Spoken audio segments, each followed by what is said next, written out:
You're watching iRacing on the Ghostfire Media Network.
You're watching iRacing on the Ghostfire Media Network.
Ladies and gentlemen, welcome to the IVRL Buttkicker Cup Series Tribute to the Troops 375 from the beautiful Charlotte Motor Speedway located in Charlotte, North Carolina.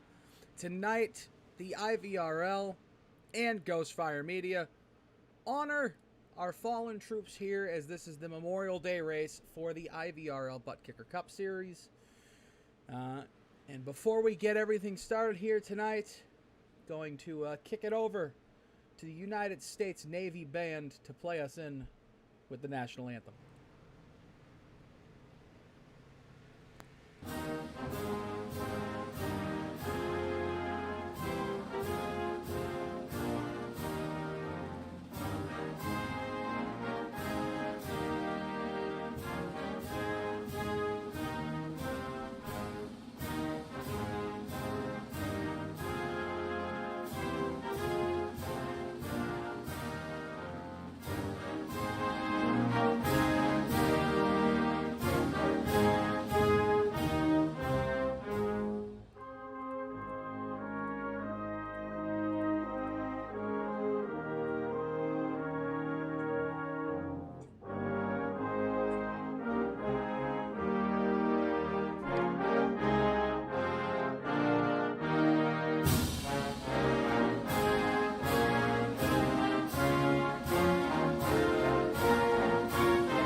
Ladies and gentlemen, welcome.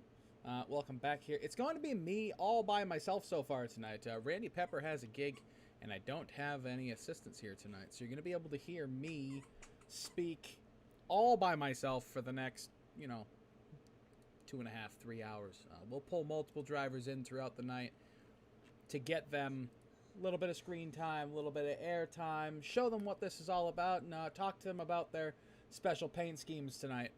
But we're going to go down the list here as we continue through the night, and we'll show you and talk to you about all the different schemes and who everybody is honoring. Tonight, the IVRL boys are running a special banner on some of the cars honoring our fallen men and women of the armed services. We will go ahead and we'll look through the field tonight. Oh, as we have a spin on a turn 4 here in practice. Look at that. They were trying to take the Roval course. It's Greg Holt, Brandon Key, top of the chart so far here in practice. We'll put that up there for you so you can keep an eye on that as we go through. But first, we will focus our attention to the black number 29, usually donned in those beautiful Pepsi colors of Ira Kohlhaas. Ira is honoring his brother tonight, Sergeant Adam Kohlhaas, who passed away in 2008 during combat. Ira has gone for a minimalistic theme tonight, which, in my opinion, is probably one of the best schemes on the track. Plain old black and some dog tags, and it doesn't say anything more than that. As you can see on the roof banner, Sergeant Adam J. Kohlhaas. So he will be riding along with his brother tonight around this 1.5-mile racetrack to do 375 miles. Yes, I said 375 miles here around this beautiful racetrack here in Charlotte, North Carolina. Is Adam Wood in here yet? No, he's not.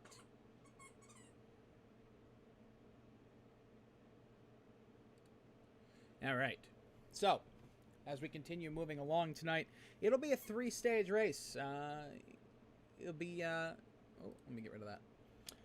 It'll be 250 laps. Stage 1 will be 75 laps. Stage 2 will be lap 150, and Stage 3 will be lap 250. So the last stage of this race will be 100 laps. From what I've been told, you're going to have to pit at least once in that final stage, and you may have to pit during the first 2 stages. We'll keep an eye on that and see how the night progresses.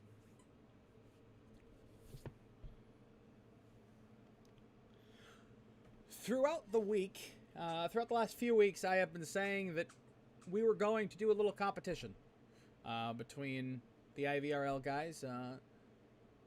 I actually had... Well, he just commented he's having some wheel issues at the moment. It's Patrick Gaspar.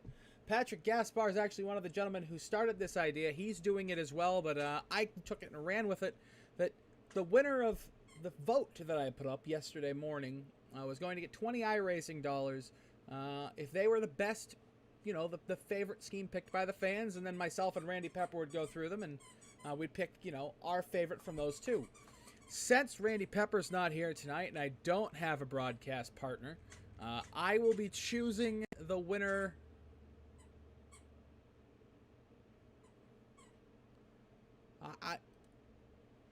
Give me a second here, folks.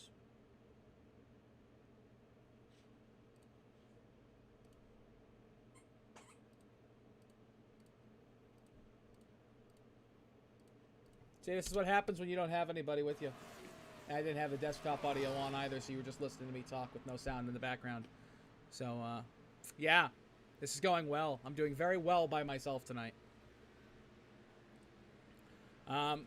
So you guys voted, the fans voted, and the 2 favorite schemes by a mile was the Miller Lite scheme of Adam Wood and the number 23 of Nicholas Weatherby's scheme, if I can find either one of them on the track. I see that Nicholas is right here on the track. So this is one of the fan-picked schemes. This red, white, and blue door dash scheme. We'll try to get a better camera angle on it here. Maybe we'll get a prettier one here on the... Maybe. We'll do this. Okay, there we go. So he's got the American flag wrapped in the front of it, and then he's got the U.S. Army on the back and DoorDash on the side. It's a very nice scheme. It's very pretty. I do like it. It definitely has a little bit of, it definitely screams America. And I mean, it screams America all at you, which is why I think people like it. It has the camouflage in the back, the red, white, and blue on the front. It's a beautiful scheme. Adam Wood went for something a little different. Let's see if Adam has. He is on the track. So there's this one. Here we go. Mr. Adam Woo. Adam Wood the Woo. Went with what I would call as a classic paint scheme. A Miller Lite red, white, and blue paint scheme. Now, over the years in NASCAR, Miller Lite has run 100, or I want to say, I think the actual number is somewhere in the mid-80s. On red, white, and blue schemes between the Coke 600, the Pepsi 400, the Coke 600, the Pepsi 400, just stuff like that. They've been able to run these different paint schemes, and Miller Lite has always brought one of the best schemes to the track. I mean, they were right up there with Budweiser back in the day when Dale Jr. was running Budweiser and you had Rusty Wallace and the Miller Lite Ford. I mean, you could go on the track and you'd put them next to Jeff Gordon and the Pepsi Chevy, and those three schemes would absolutely dominate. And Adam Wood, his brings a feeling of, to me, of like almost like a hybrid scheme of the Lowe's Power for Pride schemes and the Miller Lite schemes. It's beautiful. It's classic. It's what I like. I've always liked a classic feel in these patriotic schemes. I always liked the Dale Jr. schemes just because they felt classic and classic patriotic, not new school patriotic, where there's like, you know, a million colors and a million different designs all over it. I like the old simple schemes. And this is going to be my choice, is going to be Adam Wood. So Adam Wood, it wasn't rigged, I swear. Adam Wood is going to get the 20 iRacing dollars for the best paint scheme chosen by the broadcasters tonight. And speaking of Adam Wood, on his roof is Army Specialist Marshall L. Edgerton. Marshall was from Rocky Face, Georgia. He was 27 and he was killed in action back in 2003. He was a part of the same unit that Adam was at the time. So Adam honoring a fellow a brother who was fallen. He didn't, from what I know Adam told us, is he didn't work with him, you know, on a first basis, but he did know of him. So Adam has a fellow Army specialist riding along with him tonight. So we'll see where that gets Mr. Wood. And we will focus on Nicholas Weatherby really quick because we did speak about his scheme. Nicholas Weatherby tonight is honoring Corporal Michael. I can't read my own handwriting. That's sad. Give me 1 second, folks. I wrote this all down before the race, and yep. Can't read my own handwriting.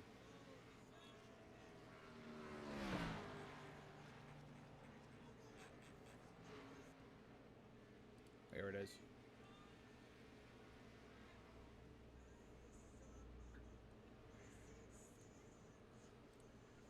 It's Corporal Michael Maine. Corporal Michael Maine was 21 when he was killed. He was from Burlington Flats in upstate New York. Nicholas has told me that he didn't know him.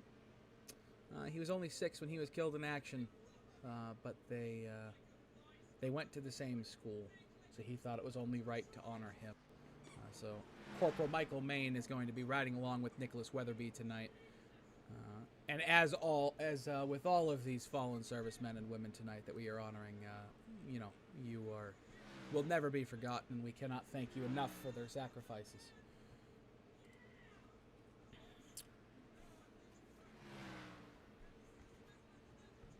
Folks, I play off Randy Pepper a lot here when Randy's here.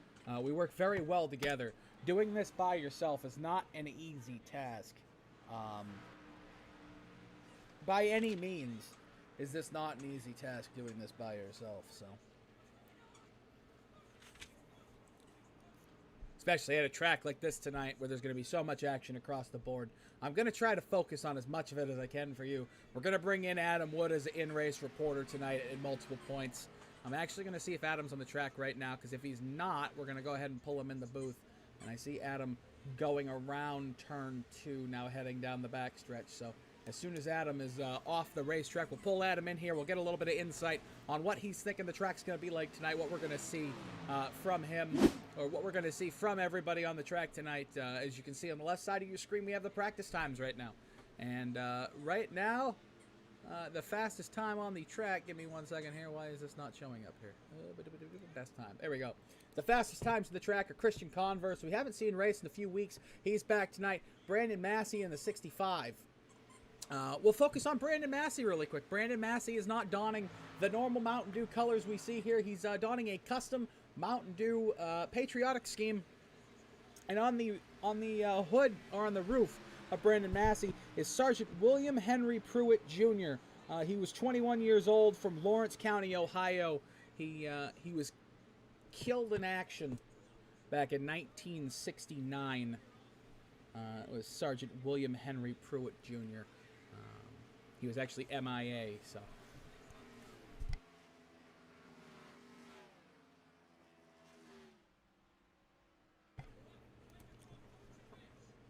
So, Sergeant Pruitt will be riding with Brandon Massey tonight around this track and experiencing the speed of a NASCAR Cup Series race car around Charlotte.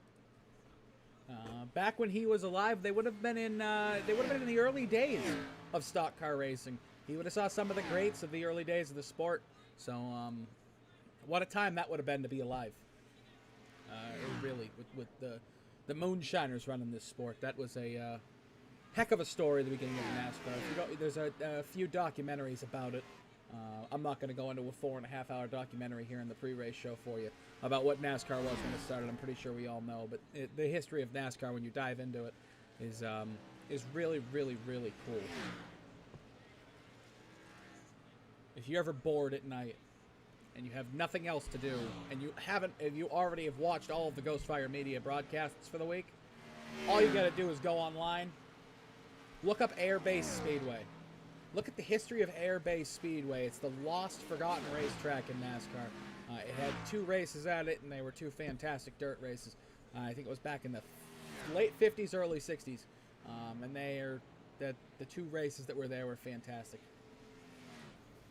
But now we are looking at Charles Urich, and Charles Urich has this beautiful number 76 War Thunder paint scheme, and I don't know who Charles is. Actually, you know what? Hold on. I think I do. I think he sent me a message. Charles Urich is honoring. Let me just go ahead and. Sergeant First Class Andy Urich. Andy Urich was a Seaman First Class for the U.S. Navy in World War II.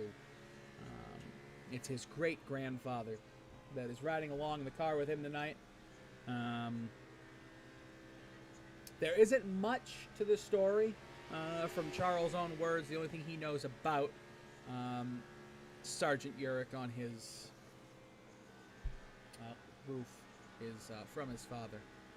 So Charles has his great-grandfather riding along with him tonight. Maybe he can bring his great-grandfather into Victory Lane tonight and give the family a hell of a story.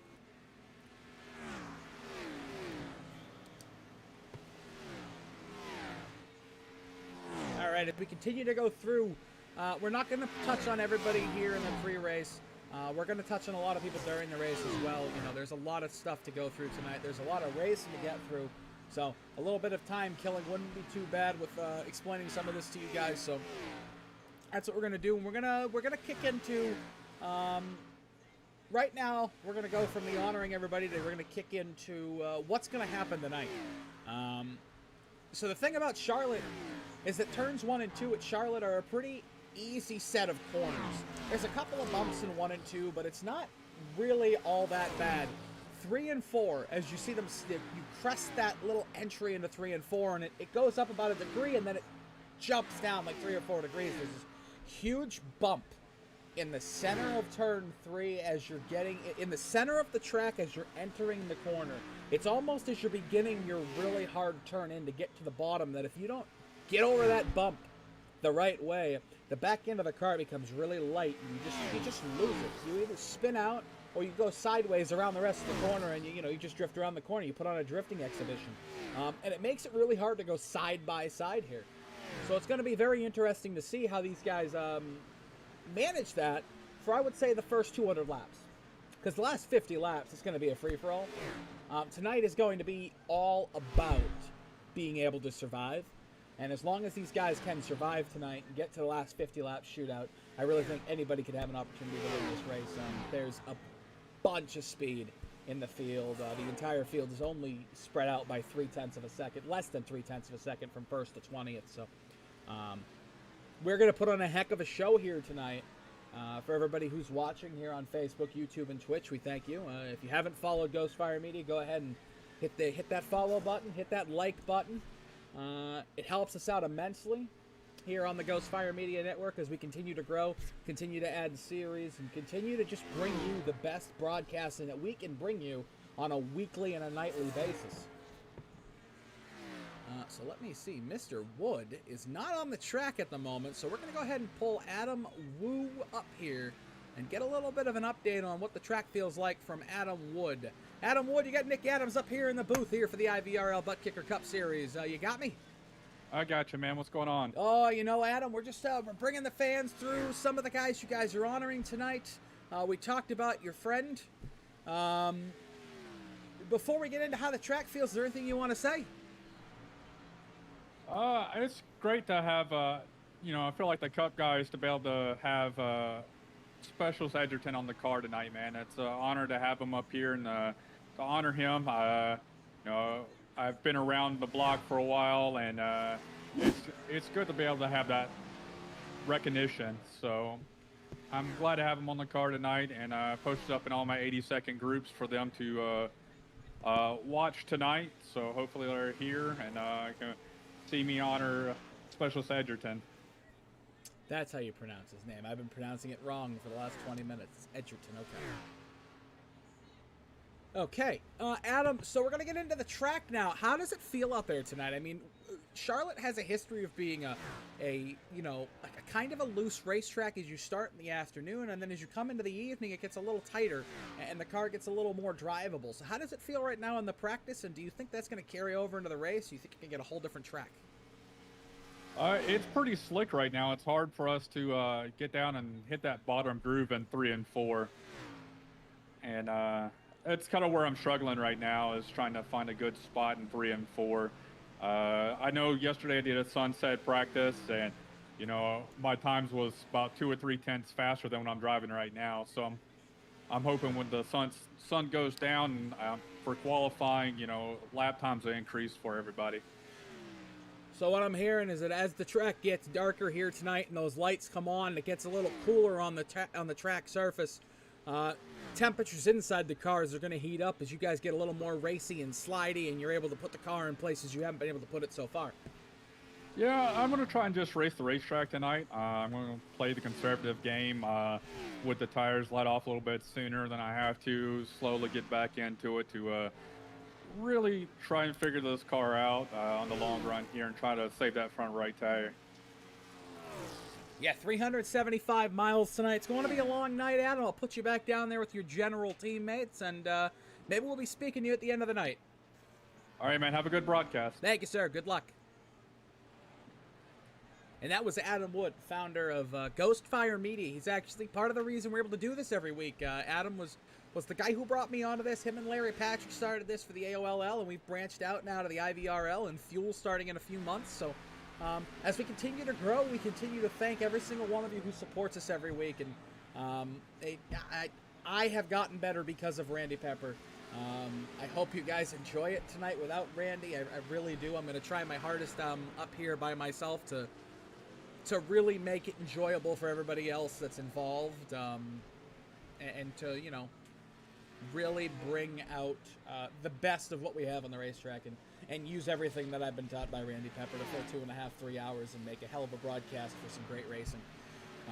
As we look up to the right side of Adam Wood, you saw the 18 pass him, the 18 of Joey McKinney. Joey McKinney tonight is honoring Staff Sergeant Chester J. McBride from Statesboro, Georgia. Staff Sergeant McBride was 30 years old when he was killed in action. And he is riding along with Joey McKinney on that Broughton Kennels We the People Chevrolet Camaro tonight. That beautiful red, white, and blue paint scheme with the Constitution of these great United States on the hood. So, we are excited to see what everybody can do tonight. We have a huge field. We have some really fast guys out here. Everybody who's really fast is lapping within maybe 2-3 tenths of each other at the top of the field. So we are going to have a heck of a broadcast tonight with some awesome drivers. As we look at Christian Converse returning tonight with his red, white, and blue scheme. He's got the Angry Eagle on the side. As we go off into turn 1. We're actually going to take a lap around the racetrack here with Christian Converse to get a little feel for how these guys are going to drive it.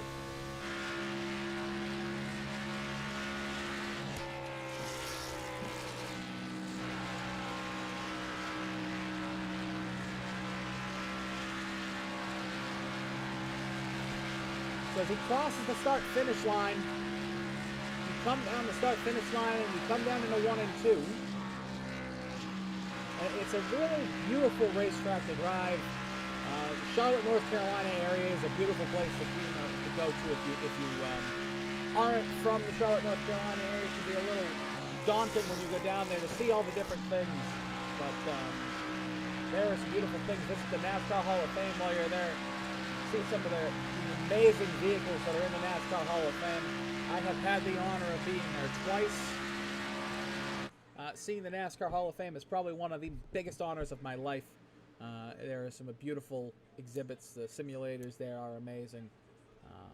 Just the history. I'm a Jeff Gordon fan, and seeing all the pieces of the history that they put of Jeff Gordon in there, all the pieces of history of the Richard Pettys and the Lee Pettys and the Cale Yarboroughs and the Buck Bakers and all the stuff that is in there, the history of NASCAR and really where it started, is just fantastic. We have 3 minutes. 3 minutes and counting until we get down and dirty for some qualifying here at Charlotte Motor Speedway, formerly known as the beautiful Lowe's Motor Speedway. Now, that's a question for the folks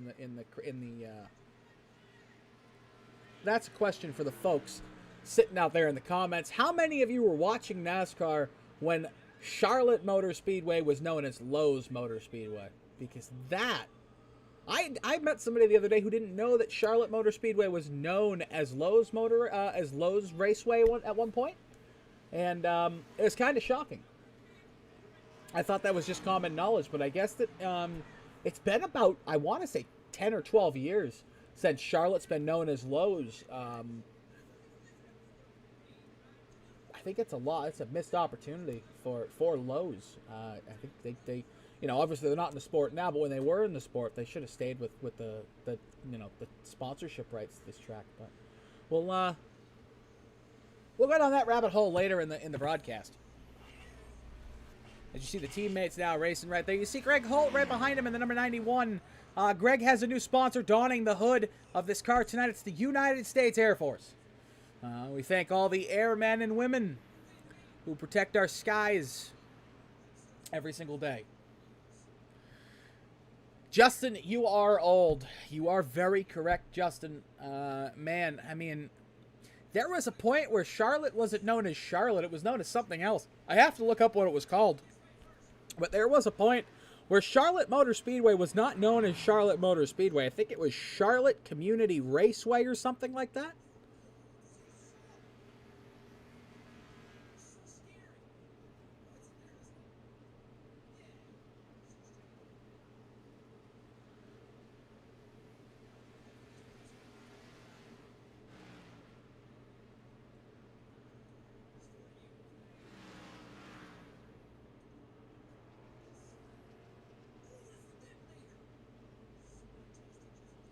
Oh, no, I'm incorrect. It was always known as Charlotte Motor Speedway from 1960 to 1998. Then from 99 to 09, it was Lowe's Motor Speedway, and then it went back to Charlotte in 2010.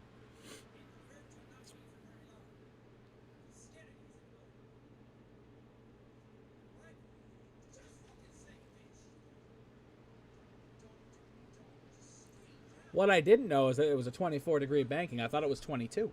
See, I'm learning new things. That doesn't happen very often. I also didn't know they had a dragway here at Charlotte.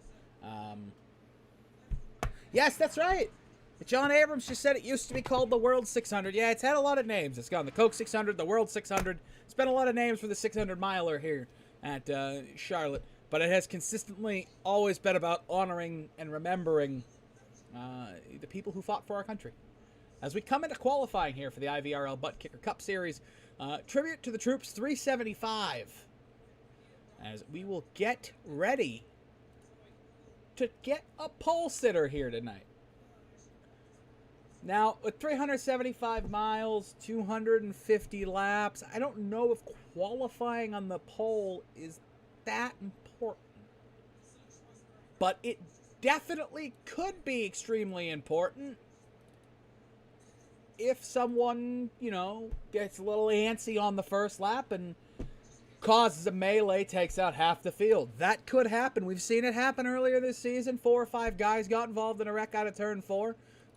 Points leader Joseph Causey caused that one. Wasn't the best day of his year at Kansas.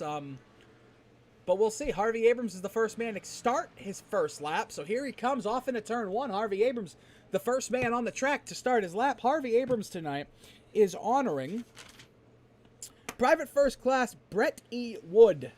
He was 19 when he was killed in action from Spencer, Indiana. Harvey Abrams was going to have PFC Wood riding along with him tonight in that number 79 Dude Wipes car. Beautiful paint scheme. Reminds me of the old Mustangs with those shark fins on the side and a little bit of red in the front and the green. It's just beautiful. Harvey puts his first lap down of a 30.3. That's not bad, but it's not the fastest on the track you're going to see. Thomas Carino Jr. comes back, and he obliterates that lap with a 30.17. It's going to start coming in like Formula 1 qualifying here. Nicholas Weatherby, a 30.13. He bests himself from practice. Tyler Walden with a 30.56. He's going to go fourth. And Harvey Abrams get a second lap that's better. Out of turn 4 for the final time. Harvey Abrams going to try to cross the line and prove his lap. He is not going to do it. A 30.36 will be his fastest lap. Nicholas Weatherby out of turn 4. He's trying to improve. Thomas Carino could not. Nicholas Weatherby going to come across the line and do a 30.46. He can't improve. Ira Kohlhaas with a 30.2 on his first lap. He comes out of 4. Can he improve across the line? No, he cannot. A 30.26. Right now, Nicholas Weatherby is your pole sitter. Adam Wood in 4th with a 30.26. Joey McKinney with a 30.35. We're starting to move the field up and down a little bit here. Brandon Massey gets his first lap down. It's a pretty good one, a 30.28. That was his second lap. He improved on his second lap from his first lap. We're going to look at Will Cannon as he already completed his first lap. He's back there in 6th, a 30.31. He got loose coming out of 2. He's going to abandon the second lap. He will start either P6 or behind. Michael Payne here in the white and blue number 15 Ford Mustang out of turn 4 with the Federated Auto Parts machine. Across the line, can he improve? No, he cannot. A 30.55. He will stay fit 10th. Patrick Gaspar with a 30.53. He improves, moves up to 10th now. Is Michael Payne in 9th? I apologize. Joshua Gathright coming around. He's about to start his first lap. We're looking at Jacob Kaplan as he goes off into turn 1 and 2. He's got his first lap started. Let's see what the number 48 Ford Mustang can do as it comes down the backstretch.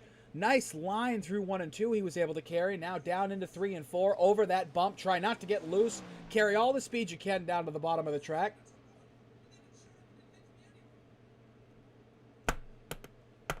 I'm going to cry. All of that work I just did, folks. And we're going to have to load a new server. Because the Toyota has the wrong setup.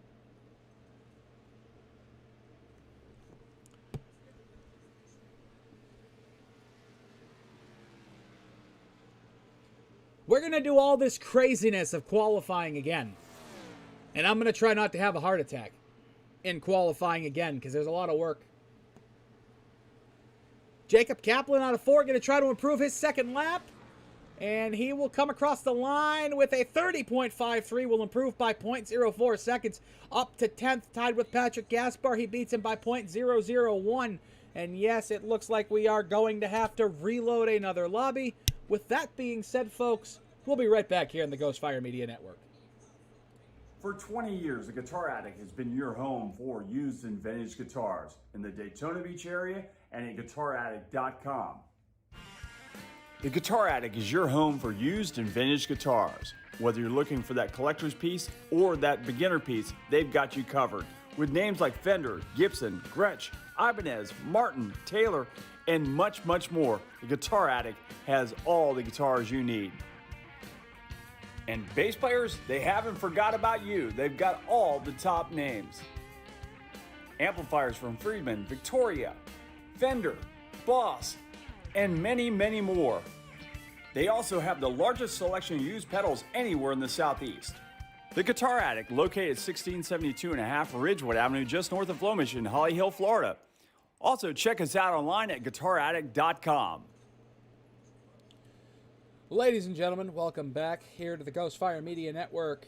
Whilst we wait here tonight for the new lobby to get kicked up, to see if the Toyotas are as fast as they should be here and not have the California setup, I blame Harvey Abrams, even though Harvey has nothing to do with it. We look at the upcoming schedule this week.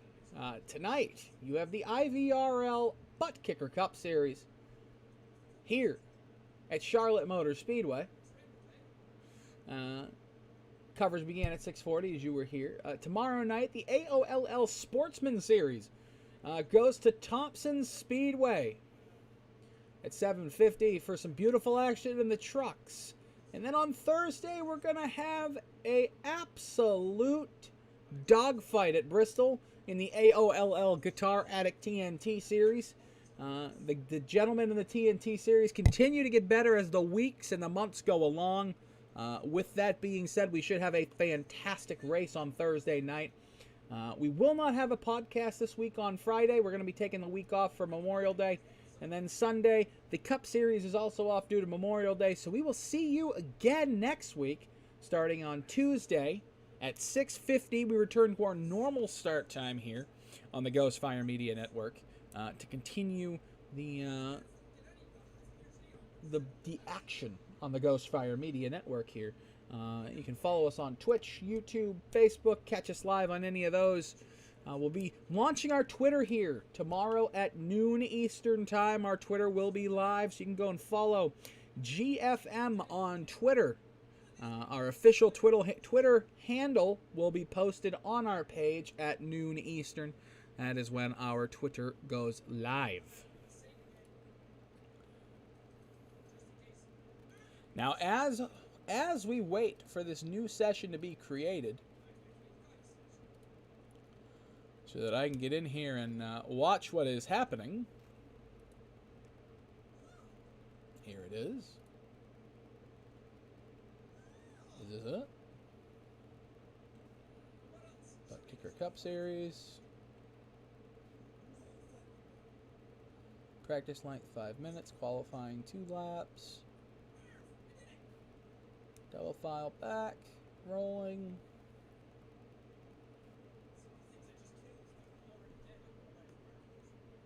I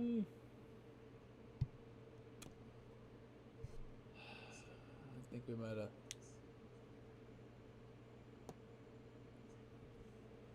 Need 1 second here. I'm gonna pull Adam Wood into the booth up here. Hey Adam. Yeah. Is that new one the correct one? Because it looks like it has unlimited fast repairs. I see it there, but I don't see it available to join yet. It's not available to join yet, but I'm looking at the race settings, and it says unlimited fast repairs. I guess we're on the honors system. I guess we shall see, huh? But how did it feel out there? How did the track feel in practice? The qualifying. Qualifying. The qualifying was way better. The qualifying. It's up now. The qualifying was way better. I was able to hook 3 and 4. I improved a little bit. I messed up in 1 and 2, so I lost some time there. But I improved in 3 and 4, which, I was sucking at earlier. So. Yeah, it looked like you guys were definitely getting faster as qualifying went on. I was having a lot of fun up here. It was almost like Formula One style qualifying. You guys all came out kind of at the same time, so you guys were all banging in the laps like right after each other, and it was really intense and really fun. You think you got something for these guys tonight as the race goes along? I'm just trying to save the tires for the long runs. I know we still get, it's only still 60% fuel, but you still get long runs here. You can't be too conservative, then you lose too much, and then you can't be too aggressive because then you lose too much at the end. Yeah, So that's actually a question I had for you. Without giving away too much of your strategy, what is the fuel mileage? Just give me a general window. I believe it's around 40 something. I tried to pay attention last night in the fuel run that I was doing, but I was off sequence, and Okay. the way iRacing does it, they can't for some reason can't calculate the fuel when you do a less than 100% fuel tank. They can't accurately count, so one lap is like three laps at in the beginning of your run. So, and then it just kind of tailors down, so you don't really get an accurate number until it's too late. Okay, so we'll say 37 to 43 laps is the fuel mileage for tonight. Adam, I'll move you back down so you can get all set up back in your little VR world. Good luck out there in qualifying number 2, and hopefully you either improve from where you were or stay where you were on 5th on the grid. Probably dropped down because a lot of the guys were Toyotas that had the wrong setup. They were running the California Autoland Speedway setup, and they said they couldn't do anything with it. So yeah, we had to swap it. How did that happen? I don't know. Just the Toyotas got screwed on that one. I guess that's one click away, and California, Charlotte, just a simple mistake. So we got to restart everything, and that's why we're getting a second one. All right, well, I'll move you back down, Adam, and good luck. All right, man. All right, so that was Adam Wood, once again, founder of Ghostfire Media, one of the broadcasters here as well. I don't remember what leagues Adam still calls. I know he races on Sunday. I think he races on Wednesday. I think he calls the Thursday night league. I think he calls the TNT series. That might be the only one he calls still. I honestly can't remember. It's pretty sad that I don't know what my teammates run here on the Ghostfire Media Network. But we are back live here with a little bit of racing, a little bit of practice, 40 seconds of practice. We'll get back in here, get a little bit of fun going with these guys, and see what we actually get going here in this new qualifying session.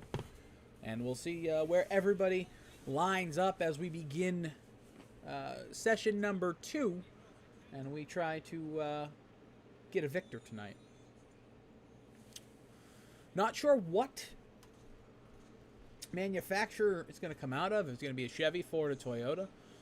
There's some really fast guys in all three, like there has been all season, so it could come from anywhere. But here's the weather for tonight. It is a balmy 76 degrees Fahrenheit with 62% of humidity. So it's a pretty humid night here in Charlotte. 78%. 101 degree track temperature tonight. So we will see how they get going. As we will take a look at the first man on the track, Thomas Carino Jr. We will take a look at whoever crosses the line first, and that is who. I'm sorry, we're watching Tyler Walden right now. I do apologize. It looks like Thomas Carino, though, is going to be the man who gets to the line first here. So we'll watch Thomas as he goes ahead and starts his first flying lap here at Charlotte as we're heading off into the sunset. Getting ready to do 375 miles, probably about half of those, maybe a little bit more, under the bright lights here in Concord, North Carolina. Down into turn 1, we watch Thomas Carino Jr. drop it down, stay about half a lane above the bottom, slides up a little bit more towards the wall on the exit of 2. Maybe not the most ideal line through 1 and 2 there. Into 3 and 4, over the hump, stay on the throttle till you get over the hump, then you're off of it hard.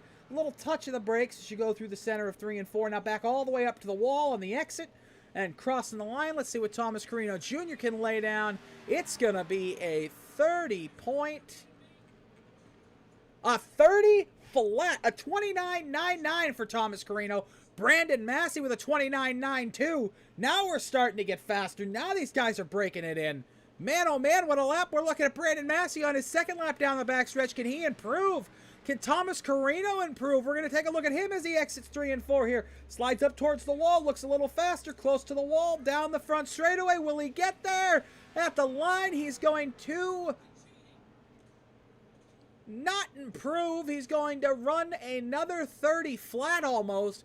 Brandon Massey with a 29.99, a 29.94 from Tom Schuett, a 30.03 from Harvey Abrams.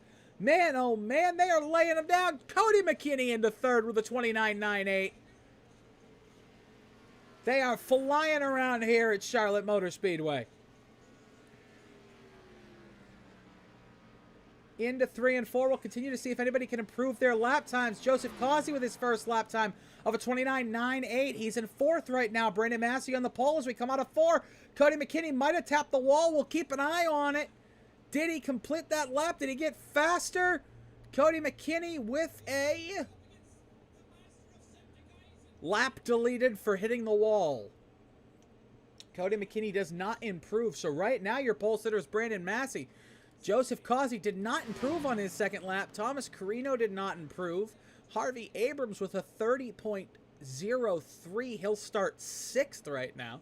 Joey McKinney puts his first lap down of a 30.06. Greg Holt of a 30.07. Out of 4 for Joey McKinney. Will he improve through the tri-oval to the line? Joey McKinney. 30.03 up to 8th. Greg Holt into 3 and 4 now. He's going to go all the way around the bottom. Let's see if he can improve as we come out of 4. Greg Holt to the line.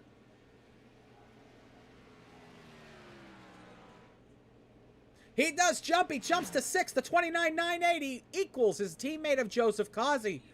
And man, oh man, now we look at Charles Yerrick, one of few drivers to not set a lap yet.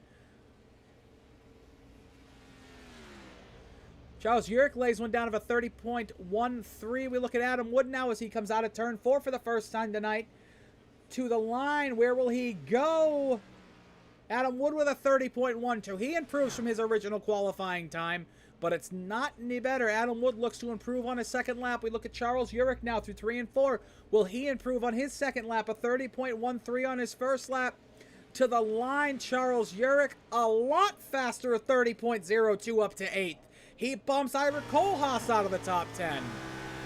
Adam Wood out of turn 4 to the line. Let's see if he improves. Adam Wood, he jumps up to 9th. He pushes Harvey Abrams out of the top 10.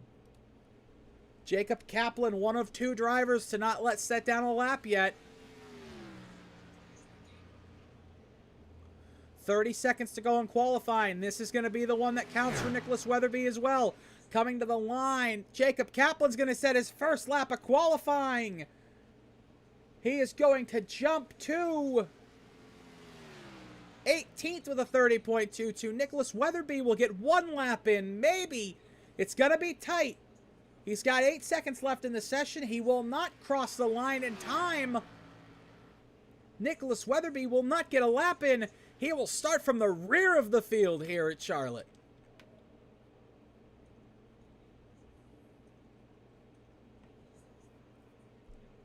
Well, as we get ready for the warm-up, we're going to take a look.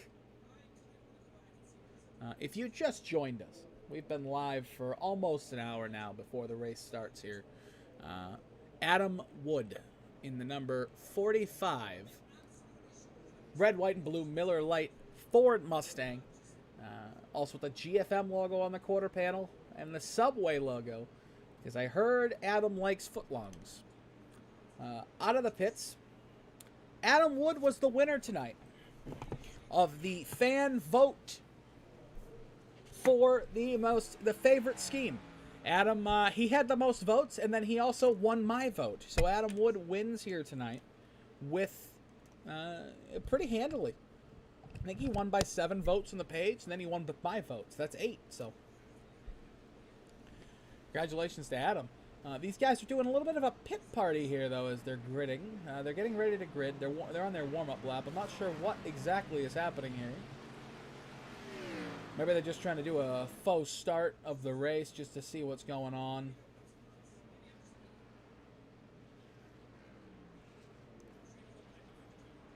Oh, I do know what they're doing. They're doing a 4-wide salute. They are doing a 4-wide salute here around Charlotte Motor Speedway as the IVRL honors the fallen. We're going to sit here in total silence as the IVRL completes a lap around the track 3 wide.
All right, now they're just having fun, silly games out there. It's a beautiful 3-wide salute. I was actually tearing up over here, and now they're just having silly fun and games. I blame Adam the Woo.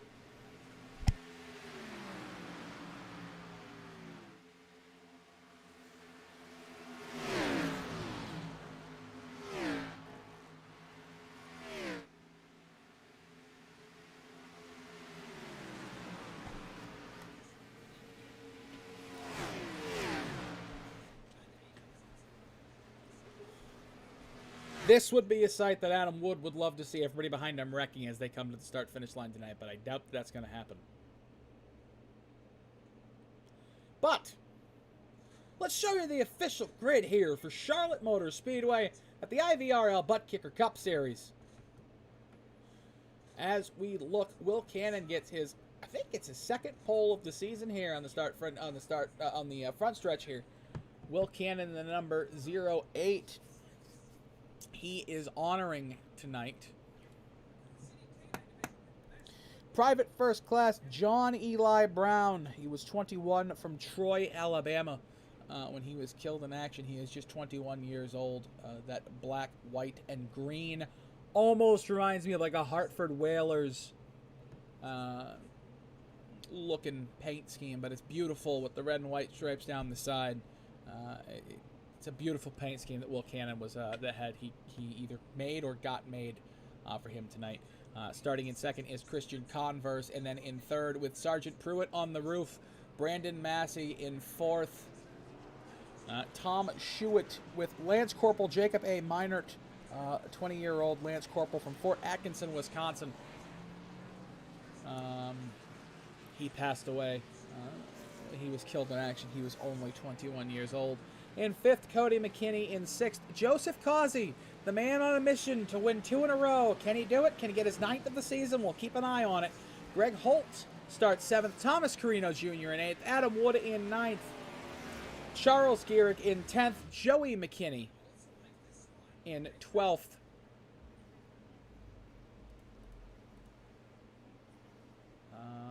Why is it not moving? Hold on one second. There we go. Joey McKinney in 12th. Ira Kohlhaas in 13th. Joshua Gathright in 14th. Patrick Gaspar 15th. Brandon Key in 16th. Ryan Cliver 17th. Jacob Kaplan 18th. Michael Payne 19th. Tyler Walden 20th. Bob Carroll in 21st.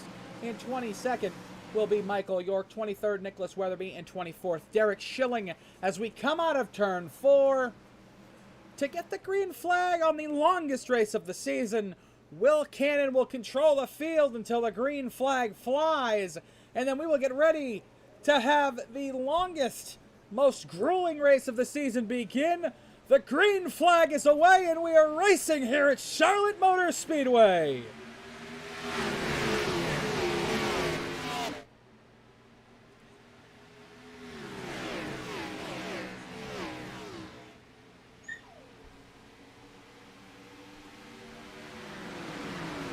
Christian Converse with a heck of a jump on the start. Down the backstretch, here we go. There's a battle for the 4th. We got Cody McKinney to the inside of Tom Schuett. Christian Converse to the lead. Cody McKinney slides up the track. Greg Holt into his rear end. Cody McKinney's going to slide up a little bit. We almost had an incident there right in front of him, though. Joseph Causey and Tom Schuett almost got into it. We have a battle for the lead now as well. Will Cannon to the inside of Christian Converse, on the outside of Christian Converse. Into 1 and 2. They're going to be side by side on the exit of 2 down the backstretch. Christian Converse trying to use that inside line, but Will Cannon's going to get that pull from the outside. Down into 3 and 4. He'll send it off on the outside. Will Cannon should be able to complete the pass. The outside lane's going to be where you want to be on the beginning of these runs. And Will Cannon's going to take the lead from Christian Converse, and he will lead lap number 2 here at Charlotte Motor Speedway. We'll keep an eye on the battle for a lead, but there is a battle right now. There is a battle right now back there between Thomas Carino Jr. and Charles Gehrig, and right in front of them, Greg Holt, Cody McKinney. It is a heck of a battle in the middle of the pack. For about 7th on back, we are side by side the rest of the field. Right there, you've got Greg Holt sliding up in front of Charles Gehrig, and then Thomas Carino Jr. going to slide in behind them. They're all going to meet here going down into turn 1. Through 1 and 2, we see cars slipping and sliding as this track gets a little cold, a little cooler, and you get more grip on this track. You're going to see guys throw it off into the corner, and their lap times are going to get faster as the night goes along. As the cars get a little more cool, the track tightens up. You're going to be able to throw it off into these corners a heck of a lot more than you were able to in the practice that was all sunny. As we come out of 4, as the transition to night begins here at the Charlotte Motor Speedway. We have a battle for 3rd right now, though, as we look at Brandon Massey. He's got on his outside Tom Schuett in that number 37 Ford Mustang. Around the outside, Tom Schuett wants to lead a race. He wants to win a race. Tom Schuett has been fast. He's been consistent. He has the ability in him to really go out there and do it, and he knows it. He can do this here for the IVRL Buttkicker Cup Series. And Tom Schuett on the exit of 4 now is pulling up on Christian Converse as we look right behind him to Brandon Massey in 4th in the number 65 Mountain Dew Chevy Camaro. He's got a battle, though, brewing right behind him of Joseph Causey wanting to take that position away from Brandon Massey. Brandon Massey's going to have to watch that number 88. Joseph Causey will put that car wherever he has to make these passes happen on this track. As we look through 3 and 4 now, Joseph Causey gets that nice run out of 3 and 4. He might be able to make that move down into 1 and 2. Brandon Massey makes the move, though, on Tom Schuett to the inside into 1 and 2. And Brandon Massey's going to throw it off in there, but Tom Schuett's going to use the outside to his advantage. Will Tom Schuett be able to hold the position on the exit of 2? He's going to get a big run down the backstretch. Causey's going to give the draft help to the number 37. Into 3 and 4. Will Brandon Massey send it off in there? He'll try to send it off in there, but Tom Schuett has the advantage of being on the outside. That car on the outside gets you a little loose, pulls you up the track a little bit. He might lose a position off in a 1 and 2 here, as Joseph Cossey's all over the back bumper of the number 65.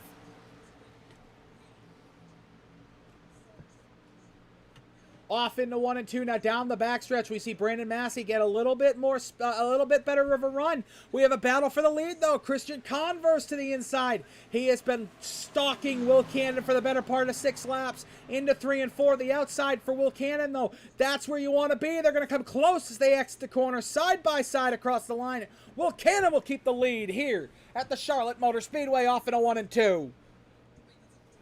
Will Cannon is going to battle hard to stay on the outside lane.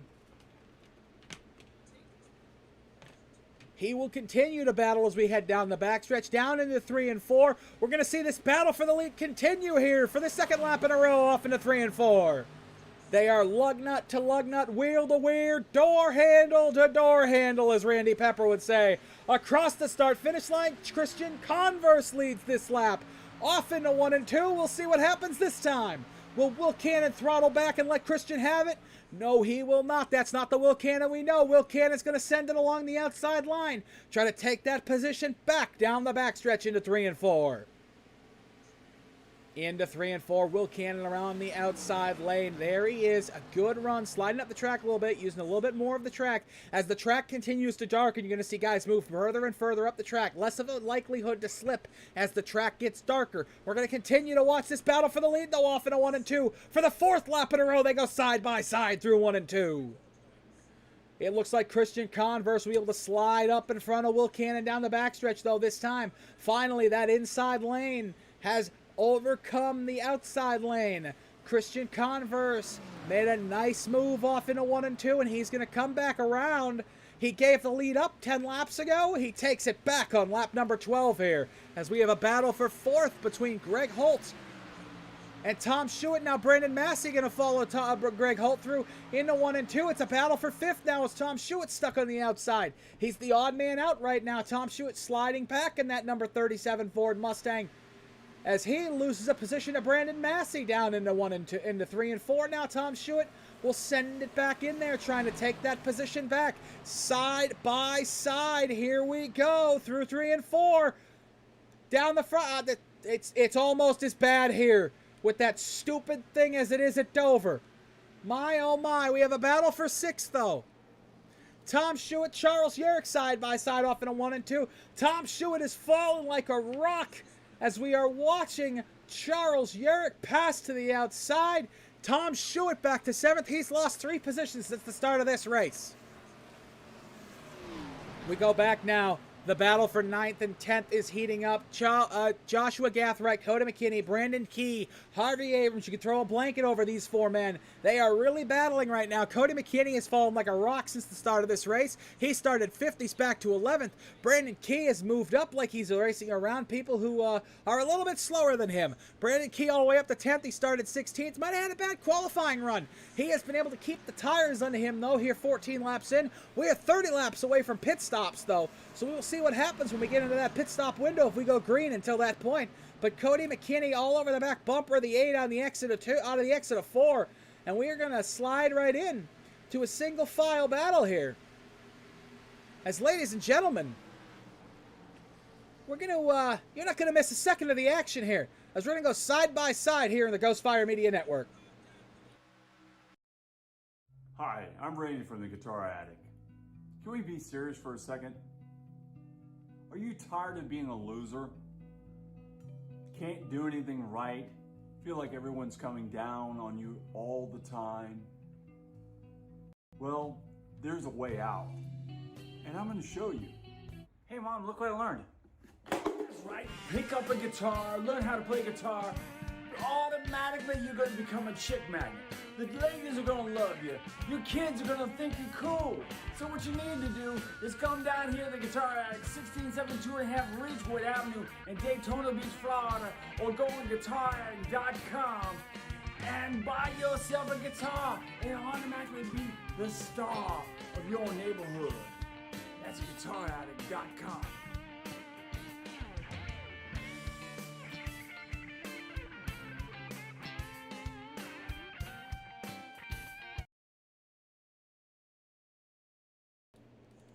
Welcome back to the Ghostfire Media Network for the IVRL Buttkicker Cup Series. Tribute to the Troops 375. Christian Converse has been out front for the last 6 laps here as we continue to have a heck of a race around this track, though. Will Cannon right there in second position. He started first, lost 1 position so far. Joseph Causey's moved up from 6th to 3rd.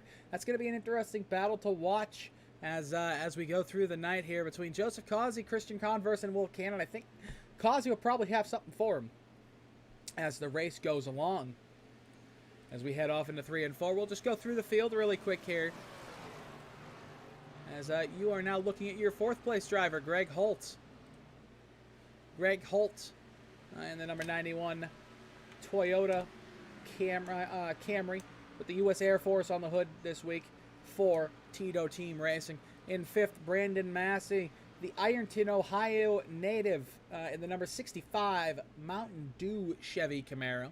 Back in 6th, Charles Urich, the Fayetteville, West Virginia native, in that number 76 Ford Mustang, normally sponsored by Fallout. This week, it's by War Thunder. Joshua Gathright in 7th, in the number 89, also for Tito Team Racing. He's having one of his best runs of the season, up 7 positions so far tonight. We look back at Tom Shewitt in 8th. The opposite for him. He started 4th, has fallen back 4 positions so far. Not able to get that speed in the car as I thought he might have through practice. We'll continue to see if maybe as the track comes to him throughout the night that he's able to make a move here. Brandon Key being challenged for 9th right now in the number 8 Chevy Camaro, as he has Thomas Carino Jr., the Elbridge, New York native, all over the back bumper of him, racing in 10th right now. He is down 2 positions, started in 8th so far. Adam Wood back to 11th, the Rockfish, North Carolina native for First Response Racing. At number 45, Miller Lite Ford Mustang through 1 and 2, back in 11th, started 9th, only lost 2 positions. As Adam said, he's playing the lawn game tonight. He's just trying to keep his car under him, keep his tires there. We'll keep an eye on Adam Wood as the night goes along. Back to Harvey Abrams in 12th.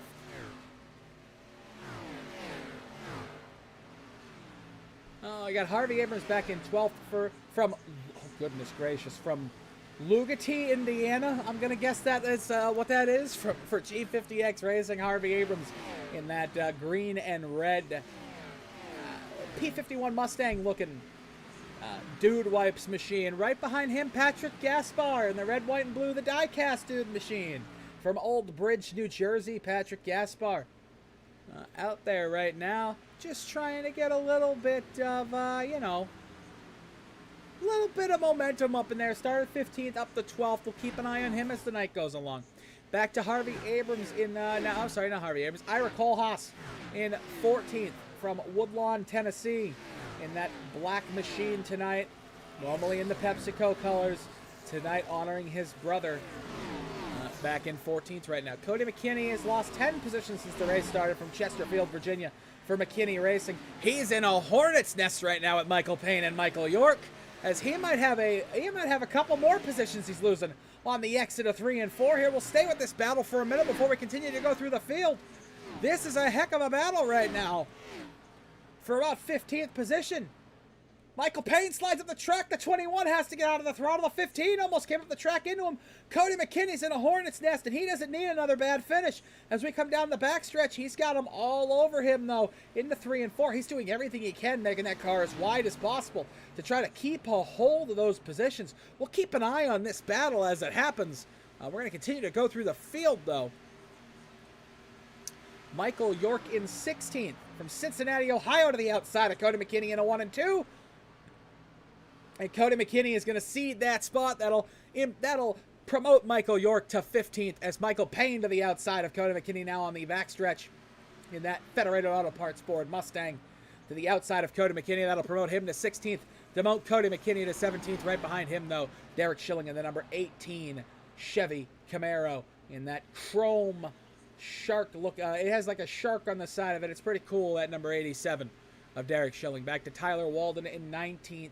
He is being battled by the number 11 of Ryan Cliver, who is now up to 19th. Tyler Walden back to 20th. Bob Carroll back in 21st. We look at Joey McKinney back in 22nd. Jacob Kaplan in 24th. And it looks like Nicholas Weatherby back in 24th now. Nicholas Weatherby, 21 seconds off the pace. Looks like from what we're hearing in the comments, he didn't have enough time to qualify. Then he missed the grid with seconds still showing. He's a lap down right now. So Nicholas Weatherby at the moment is 1 lap down from the rest of the field. So he is in a bad spot. As we see Thomas Carino Jr. in 27 laps in. Is this the beginning of the pit stop cycle? Is that really what it is? Is it 27 laps? We'll keep an eye on the rest of the field. We have, I don't know how many other people we have coming down the pits at the moment, but we'll keep an eye on it.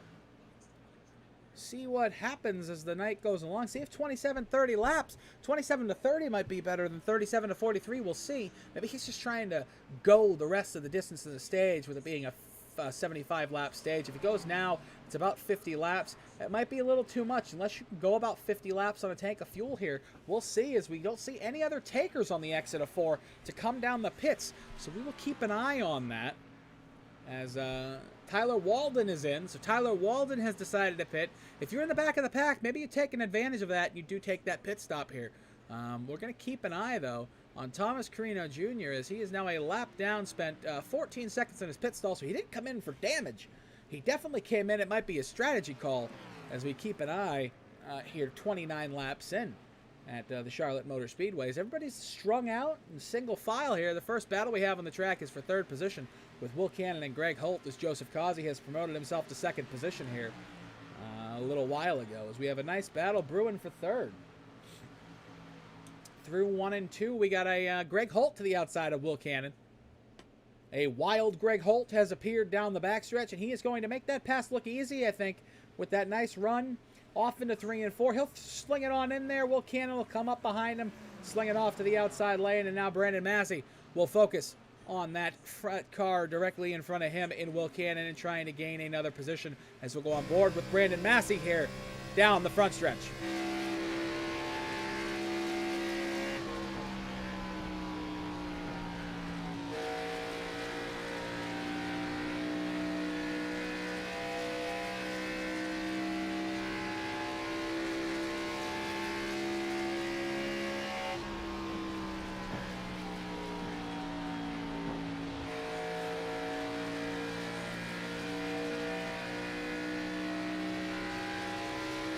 We do have some cars breaking off to come down to the pits. Nicholas Weatherby and Jacob Kaplan, Nicholas Weatherby, Jacob Kaplan both in. So yes, I believe this is the beginning of the pit stop cycle. I think the back half of the field is going to start getting the front half of the field to having to pit.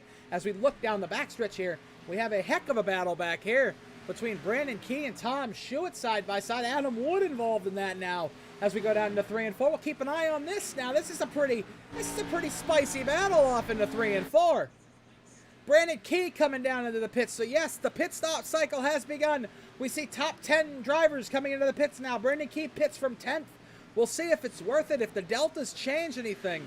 At the moment, though, we're going to keep an eye now off into 1 and 2 on this battle between Adam Wood and Tom Schuett for what is a net 11th position on track at the moment.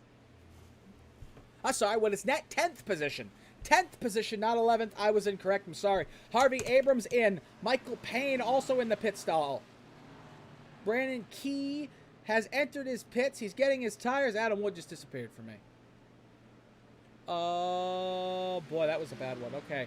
Now down the front stretch. Adam Wood side by side with Tom Schuett. I dropped everybody for half a second there, folks. I do apologize. Off into 1 and 2. Hey, I'm gonna watch Tom Schuett because Adam Wood keeps blinking in and out for me.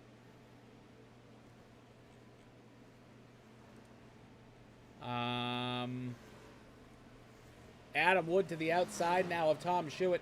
I don't know if that's me or if that's Adam or if it's just me. I will have to figure that out after. But as we go down the front stretch here, we continue to see these pit stops. We have about 10 drivers who have come in for tires so far. 7 drivers who have pitted. So 17 of them have not pitted yet. So the first 17 are on the lead lap. Thomas Carino Jr. has pitted. He is flying around the outside of these guys. He's about 2 seconds a lap faster than everybody. That might help him net some positions as this goes along, as he's only 1 lap down. Actually, he has unlapped himself. Thomas Carino has unlapped himself.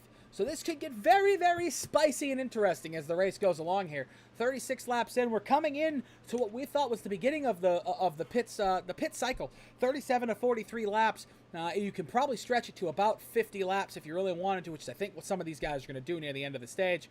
As we are going to take a look now at the battle for the lead, as we are most likely going to have a battle for the lead when the pit cycle ends.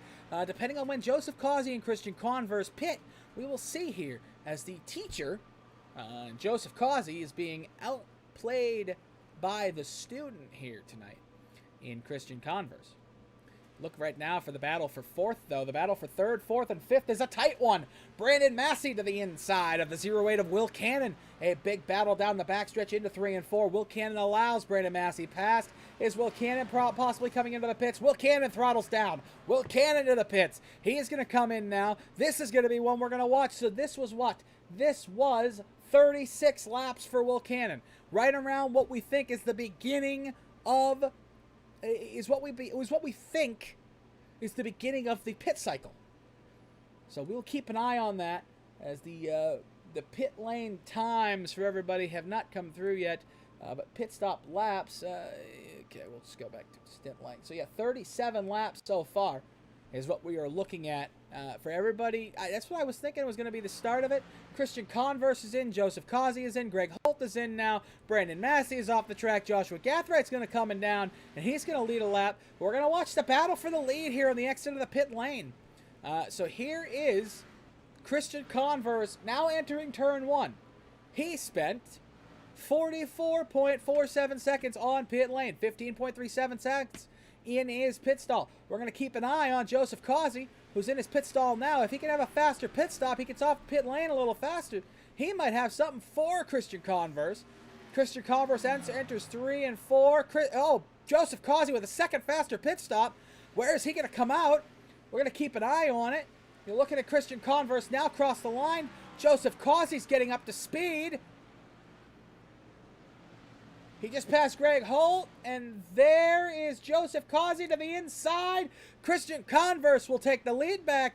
He actually gained some time by pitting before Joseph Causey. Gained about a second and a half on that lead.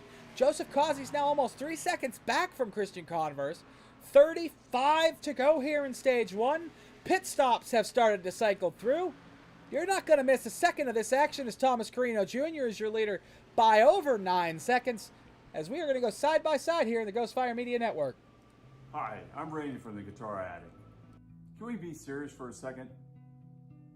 Are you tired of being a loser? Can't do anything right? Feel like everyone's coming down on you all the time? Well, there's a way out. And I'm going to show you. Hey Mom, look what I learned. That's right. Pick up a guitar, learn how to play guitar. Automatically you're going to become a chick magnet. The ladies are going to love you. Your kids are going to think you're cool. So what you need to do is come down here to the Guitar Addict, 16725 Ridgewood Avenue in Daytona Beach, Florida, or go to guitaraddict.com and buy yourself a guitar and automatically be the star of your neighborhood. That's guitaraddict.com.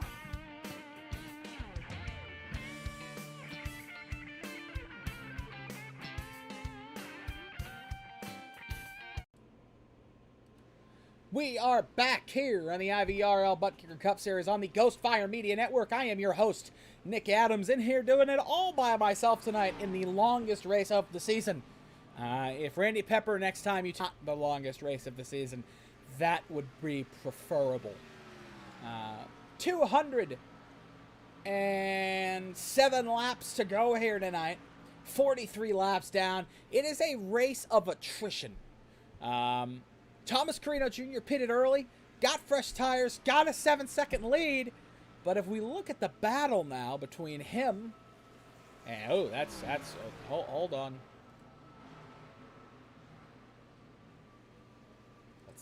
Let's fix that.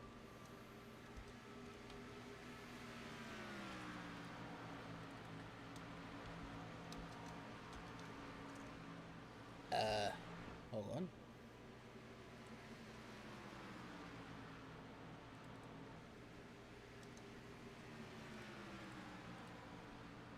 There we go. Okay. There we go. It is now just half a second. Nicholas Weatherby, who's a lap down, unlapping himself. Christian Converse now 0.3 of a second behind Thomas Carino Jr. You're going to see that battle for the lead just change into Christian Converse flying by on the outside now. Christian Converse to the outside. Christian Converse all by him into turn one. Now he goes to the inside of Nicholas Weatherby. Christian Converse takes the lead back and puts Nicholas Weatherby a lap down. That'll be Nicholas Weatherby's second lap down of the night. Unfortunate for him. So that's his first lap down of the night. He got his lap back, and then he went down another lap here. He got his lap back, drove up there, and then he went back down a lap. So, yeah, I do apologize. Nicholas Weatherby still a lap down here. As we switch over to the tower to give you a little bit of a view over the rest of the field here. As we look at the top 10, it's not changed too much. Christian Converse, Thomas Carino, Joseph Causey, Brandon Key, Charles Urick, Greg Holt, Brandon Massey, Harvey Abrams, Will Cannon, and Joshua Gathright.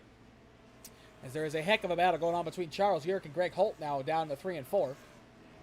Side by side, a tight battle here. These two are just as fast as each other, if not a little bit faster than the leaders. The two of them have been very, very, very consistently fast compared to what we, they're both faster on just general lap times than the two leaders.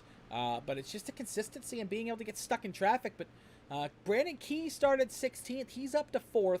Thomas Carino Jr. started 8th. He's up to 3rd. Joseph Causey started 6th. He's up to 4th. Brandon Key now up to 3rd as he takes the outside line on Thomas Carino. And Brandon Key takes 3rd. Brandon Key is on a mission. He's a man on a mission who's faster than the leaders.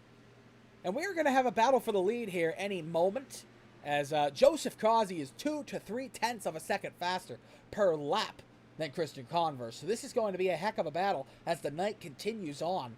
The tires are going to come into a big play here late in the stage now with 27 laps to go in stage number 1. That is right, folks. 75 laps in stage 1, 75 laps in stage 2, and 100 laps in stage 3. As we are going to look, so far 49 laps without a caution here around the Charlotte Motor Speedway in beautiful Concord, North Carolina. It's a very beautiful area around the racetrack. I wish Randy Pepper was here. He could tell us about food.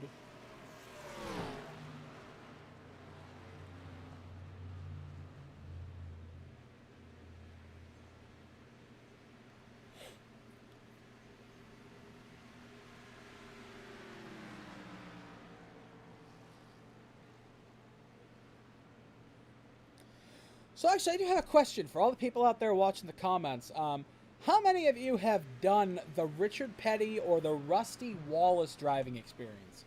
I have done a Formula One-ish driving experience day where we got to drive like Formula Renault cars around Thompson Speedway down here.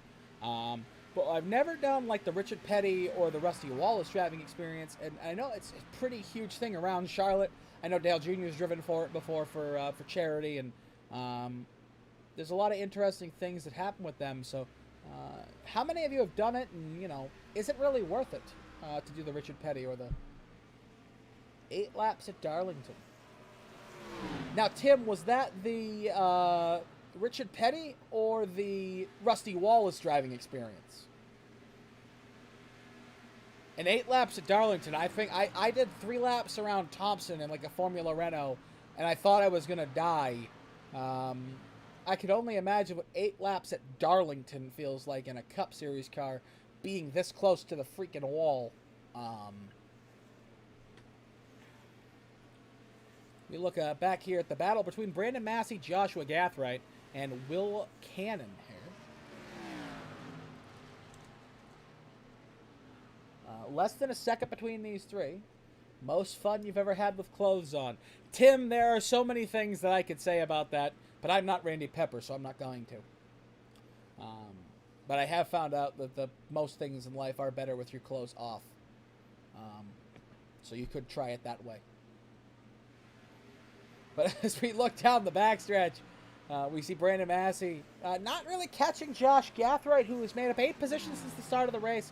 He's started in 14th position up to 6th now. As Brandon Massey, all over the back bumper though, as Brandon Massey is now catching Josh Gathright down towards 1 and 2. And this could be a battle that we watch here over the next few laps. We're going to take a look at who had the longest stints though. So the longest first stint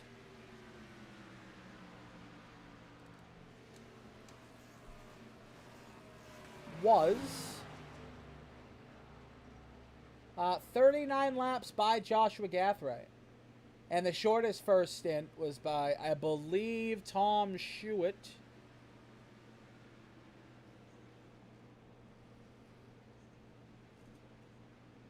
Sounds fun, Tim. I'll have to do it. I'll definitely have to do it. But we look at this here, and we have some guys. There's some big differences between tires here. I mean, first through third all have like 16-lap-old tires. Then Brandon Key has 22-lap-old tires. So he's going to start falling off the pace here a little sooner than everybody else. So he could fall into the grasp of Charles Urich. So there's going to be a lot of cool things happening as this night goes along. We're going to look at the pit lane times, though. Who got in and out the fastest?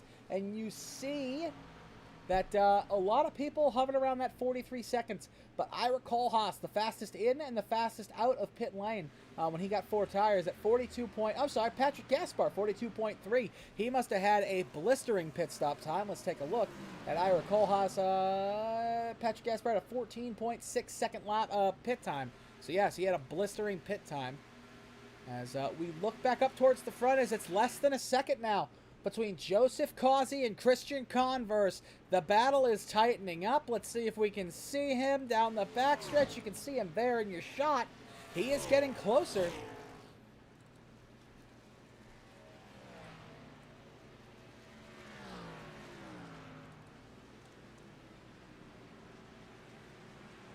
Joseph Causey is catching Christian Converse by hundredths of a second down the straightaways. This is going to get spicy as we come to go with 17 laps to go here in stage number 1.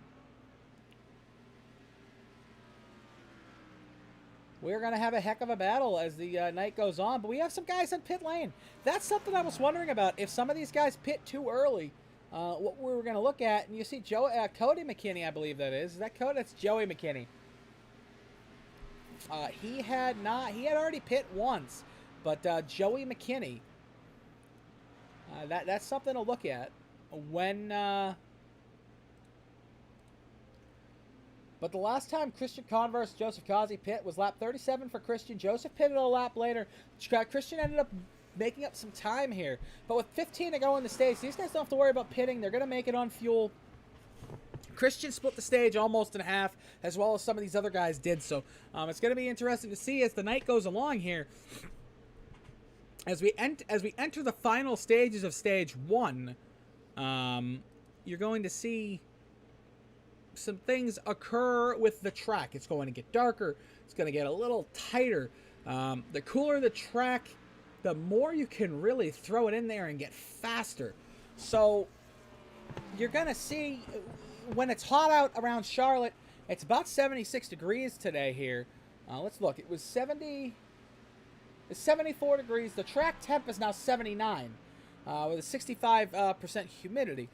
It used to be, earlier in the day, it was 100 degrees Fahrenheit on the track. That's about 79. You're about stupid freaking Time Warner sign. It's almost as bad as the one at Dover, guys. It really is. But through 3 and 4 now, you keep an eye on this, and we're gonna continue to watch this battle here for the lead as it continues to tease us. It really does. It's teasing us. As we are going to look through the field to see if there's any battles. There's a heck of a battle going on for 7th between Will Cannon and Charles Urich. Will Cannon to the inside of Charles Urich. This is for 8th on track right now. Will Cannon to the inside. He's going to get clear enough to slide up down the backstretch. That's a close one.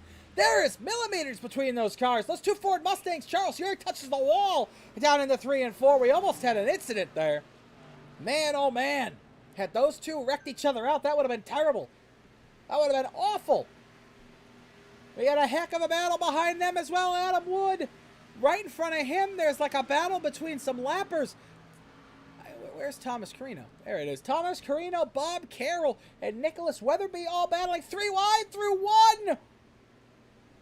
Oh, my.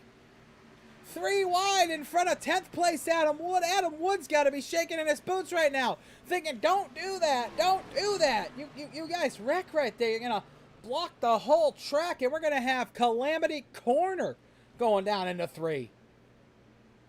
Adam Wood now going to try to make his way through the lap traffic. First is Bob Carroll, who's going to take the outside lane, which has been Adam's preferred lane here late in this run. He's going to take the inside, past Bob Carroll, set his sights on Nicholas Weatherby. As we look back to our battle between Will Cannon and Charles Urick, which has dissipated immensely. We go back to the back of the pack here. We see Ira Kohlhaas, though, is in the top 10. He's in 10th. His Patrick Gaspar's a second back, sniffing the top 10 with 10 to go here in the first stage.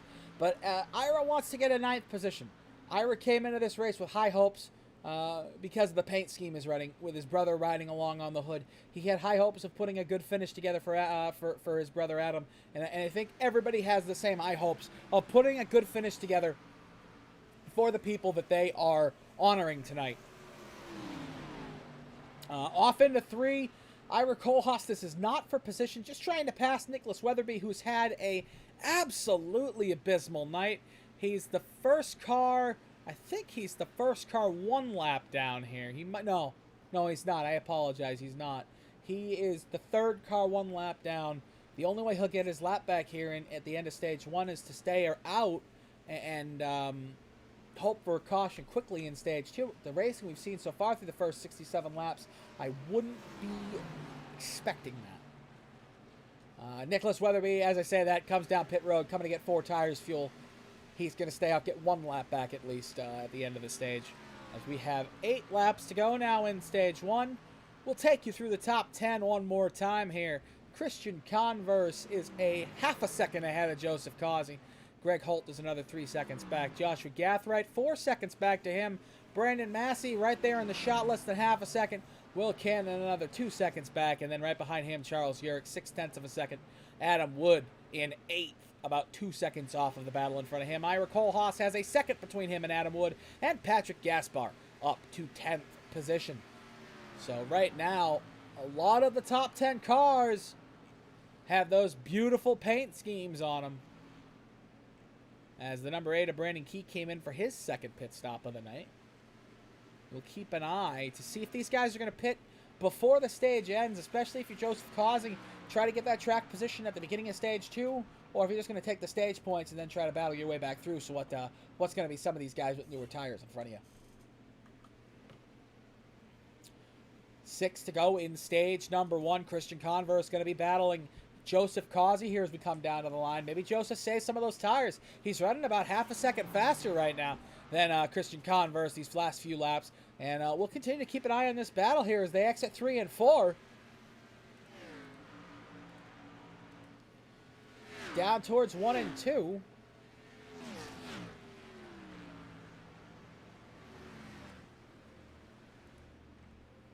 Now down the backstretch, we'll keep an eye on this. It's grown to half a second here. We will throw this up here for you.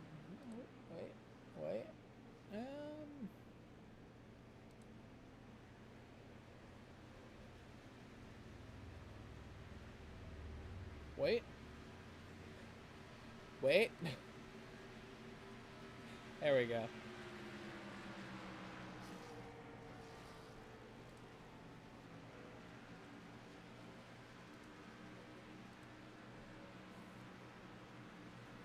There we go.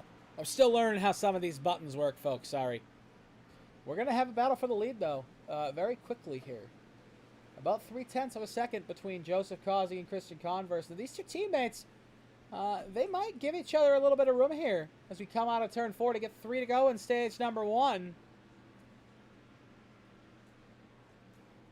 Through 1 and 2, Joseph Causey lost a little bit that lap to Christian Converse. This is going to get interesting. Cody McKinney might become a roadblock as he is back there in 14th. He is about to go a lap down to these guys. He might become a roadblock to one of these guys because Cody is going to fight as hard as he can with 2 to go in the stage to stay on the lead lap as we come out of 4. 2 to go in stage number 1. Cody McKinney's not just going to give this up. It could be it could be a big part of his race off in a 1 and 2. He's going to try hard as he can. He's going to take that outside lane, squeeze the leaders down in 1 and 2, but he's not going to be able to hold off Christian Converse, but he is going to block off Joseph Causey down the backstretch. That's going to help Christian Converse as we come to the white flag in stage 1 as we enter 3 and 4. This is going to get spicy as we come to the last lap. White flag in stage 1 is waving. One more lap around here in stage 1. Christian Converse, we haven't seen him in 6 weeks. If he comes back and he dominates stage 1, it'll be an absolute statement. Christian Converse through 1 and 2.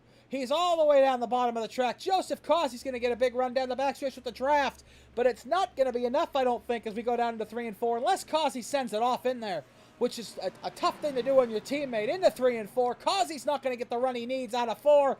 Christian Converse will come out of turns 3 and 4, and for the first time in 6 races, Christian Converse will return and win a stage. Or will he? Hold on. Wait, folks. Joseph Causey to the lead. I was a lap ahead of myself. Into 3 and 4. Now the caution comes out, and Joseph Causey wins stage number 1. Holy schmoly. I thought that was Christian Converse's stage. The first caution of the night comes out 76 laps in. We will see everybody come down the pits, but really quickly before we go to our first commercial break of stage 2, we're going to see Joseph Causey win stage number 1. His 15th stage win of the season. Christian Converse in 2nd, Greg Holt in 3rd, Joshua Gathright in 4th. Tito Team Racing playing the part of Hendrick Motorsports tonight, taking the 1st through 4th positions. Brandon Massey in 5th, Ira Kohlhaas in 6th. Will Cannon in 7th, Adam Wood in 8th, Patrick Gaspar in 9th, and Tom Schuett in 10th. As we will be right back here on the Ghost Fire Media Network. Wait, are they pitting this time? If they're pitting this time, we will stay with this, folks, and then we will go down and go to the Ghost Fire Media Network commercials. We will stay with this battle on the pits as Harvey Abrams will stay out to get a lap back. Everybody else is going to come down pit road. I mean, that's pretty self-explanatory. You're on the lead lap. You're coming to get tires. 4 tires, fuel. That's a guarantee right there. You get 7 sets of tires tonight. I already used 1. I think you're gonna come down and get tires every opportunity you can tonight. Down here, Joseph Causey slides into his pit stall. We'll see how he does here.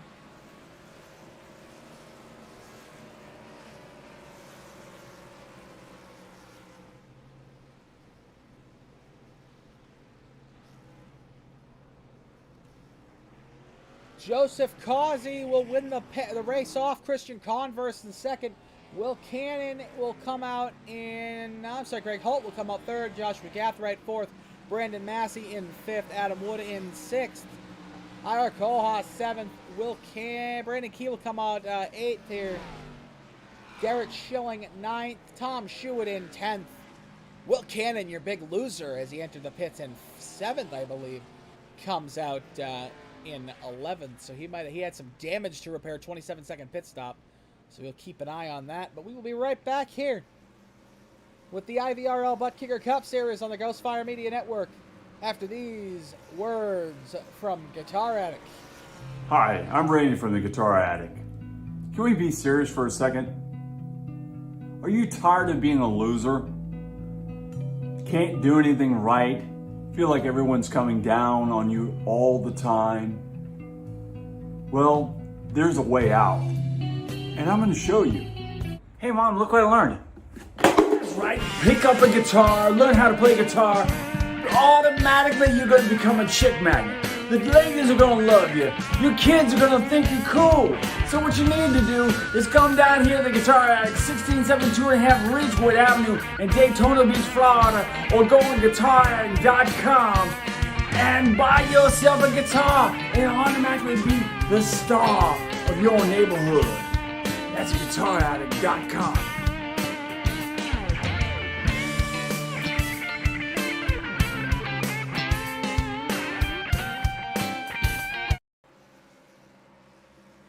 welcome back to the IVRL Buttkicker Cup Series on the Ghostfire Media Network. I am Nick Adams, your sole host for tonight. We're going to pull our in-race reporter, Adam Wood, up here in the booth with us to get a little insight on how the night's gone. Adam, welcome to the booth. You got Nick up in the booth. You got me? I got you, man. All right, sir. The first stage in the book, 75 laps, no cautions. You guys all seem to be a little bit cautious out there. How did it go out there, and how does the track feel? Dude, the track feels awesome. The tire wear is monumental, and I'm being cautious on the starts, and I go back a little bit, but then I catch them and I run them back down. So it's a double-edged sword here, like I said earlier. But the track is great. I figured out how to run 4 with worn tires to get a good drive off and pass people. So that's kind of where my bread and butter's been tonight. Yeah, you were sitting currently in 6th position as you guys get 1 to go, so we'll move you back down here in a second. Heck of a stage 1 for you. Started 9th, moved up 3 positions here to start stage 2, so hopefully you can continue to move up, and we'll keep an eye on you as the night goes along. But good luck out there in stage 2, Adam. All right, man, have a good one.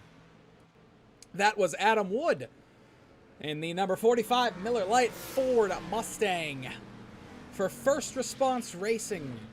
As I said a few times tonight, the founder of this beautiful station you are watching, Ghostfire Media, the brainchild behind all this.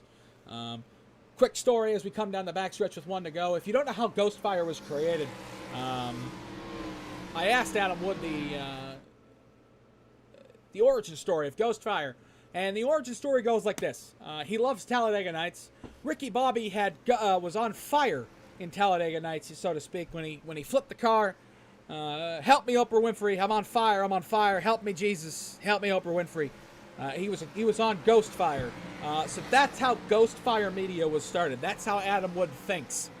As we're going to start stage 2 with a little bit of crank it up here for the first 2 laps of the second stage. We're just going to keep the sounds and the sights of the track on. And I'm going to sit here in silence. We're going to crank it up in the Tribute to the Troops 375.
A heck of a first couple of laps here in stage 2. We got a battle for the lead, a battle for second right now between Greg Holt and Christian Converse off in the 1 and 2.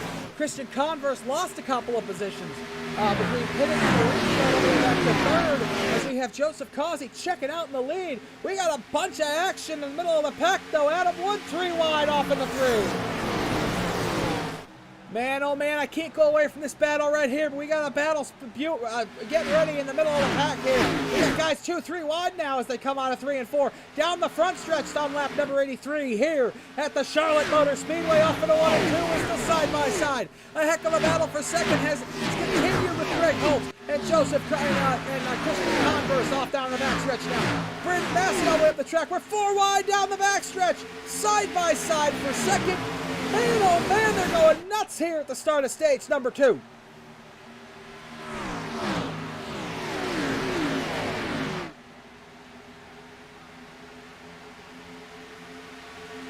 Man, oh man, through 84 laps, we've had some amazing action here tonight as Greg Holt to the outside of his teammate, Christian Converse, and they are battling side by side and gaining on Joseph Causey. This is a battle for the ages here that's made them faster than the leader. They are going to be all over Joseph Causey. It's going to be a team sandwich for the lead here in a minute. I wonder who's going to be the middle part of the hoagie, if it's going to be Greg Holt or if it's going to be Joseph Causey, because Christian Converse is fast. Through 1 and 2, it's going to be a heck of a battle for the lead here in a moment. We're going to keep an eye on that, but we're going to go back to the battle for 5th really quick, as it's just as good. It's 4 cars for 5th position down the backstretch. We have Will Cannon to the inside of Adam Wood and Ira Colehouse. Patrick, what's his name? Brandon Massey. Sorry, Brandon. Trying to get involved in this down out of 3 and 4. And then on the front stretch, Adam Wood over the back of Will Cannon. It's going to get amazing down in a 1 and 2 here. That battle for the lead, it's happened. Joseph Causey, Greg Holt, Christian Converse are all over each other. There's so much action on the track, I can't keep an idea.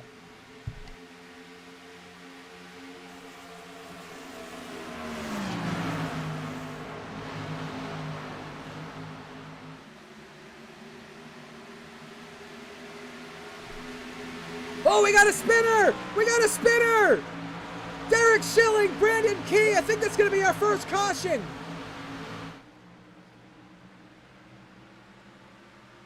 Maybe not. We're going to stay green here. We'll take a look at what happened. Out of 4, just 3 cars just lost it. Went through the Roval section of the track. No damage, but unfortunate. Brandon Key drove it through the center of the track. Thankfully, the iRacing simulation. There was more incidents up in front of them. What happened in front of them?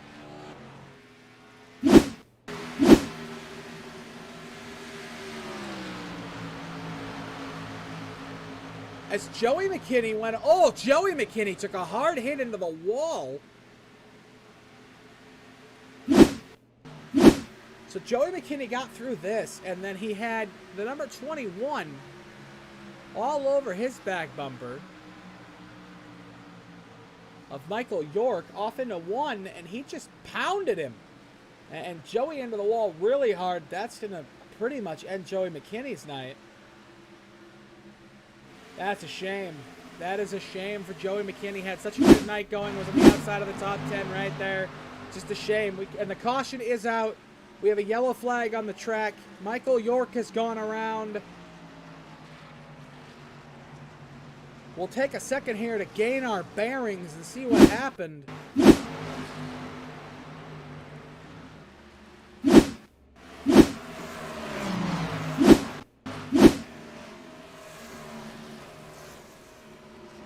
Michael York, it didn't show me what happened there. We'll see if we can see. He's on the outside of Tom Schuett as they come down the backstretch. Tom just doesn't, he gets it clear, and he wasn't clear, and he just, I mean, that's, I don't know, that's into the wall.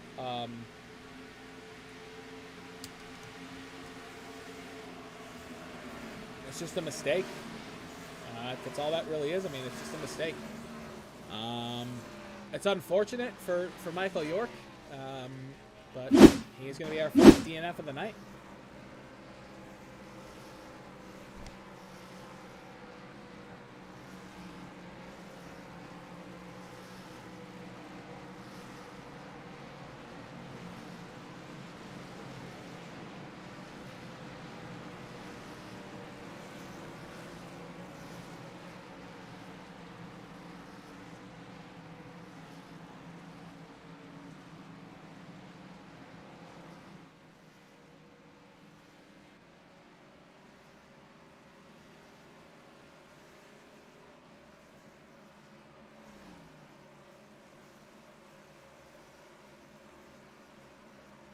As we are under caution for the second time here tonight, going down the backstretch, we take a look at the leaders here. We'll bring you through the top 10 really quick to see what happened here in the beginning of stage 2. Joseph Causey, Greg Holt, Christian Converse, Josh Gathright, no change in the top 4. Ira Kohlhaas, Brandon Massey, Patrick Gaspar, the top 7 there. Adam Wood in 8th, Will Cannon in 9th. Tom Schuett in the 37 back in 10th. Tom with the ball, that needs a little bit of damage, maybe to the right front, but not much.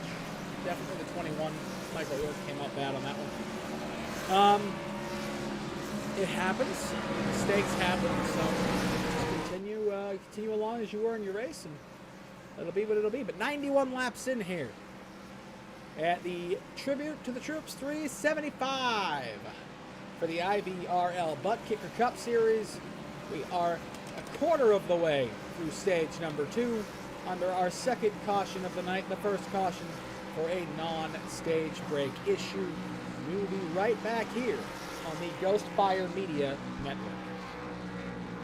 Hi, I'm Randy from the Guitar Attic. Can we be serious for a second? Are you tired of being a loser? Can't do anything right? Feel like everyone's coming down on you all the time? Well, there's a way out, and I'm going to show you. Hey Mom, look what I learned. That's right, pick up a guitar, learn how to play guitar. Automatically you're going to become a chick magnet. The ladies are going to love you. Your kids are going to think you're cool. So what you need to do is come down here to the Guitar Attic, 1672.5 Ridgewood Avenue in Daytona Beach, Florida, or go to guitarattic.com and buy yourself a guitar and automatically be the star of your neighborhood. That's guitarattic.com.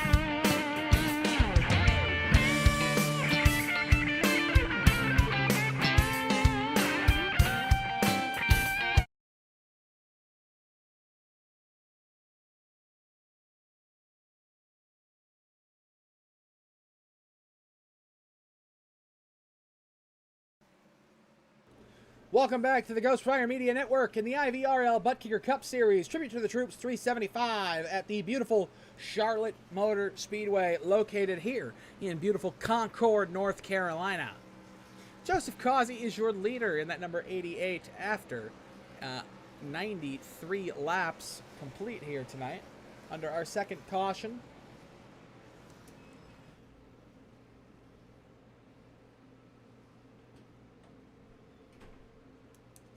As we look at the top 4, all Tito Team Racing guys. These guys are fast here tonight, but they aren't the fastest 4 in the track. The fastest car on the track right now, consistently for the last 10 or 15 laps, sitting in 9th place. It's Will Cannon.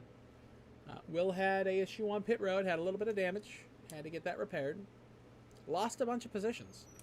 Has got himself back up to 9th now. And he's trying to drive himself through the field in that green, white, and blue WC gaming machine here tonight. So we'll see what happens as we're coming back to the green flag here. The IVRL Buttkicker Cup Series Ghostfire Media, the IVRL Buttkicker Cup Series on the Ghostfire Media Network.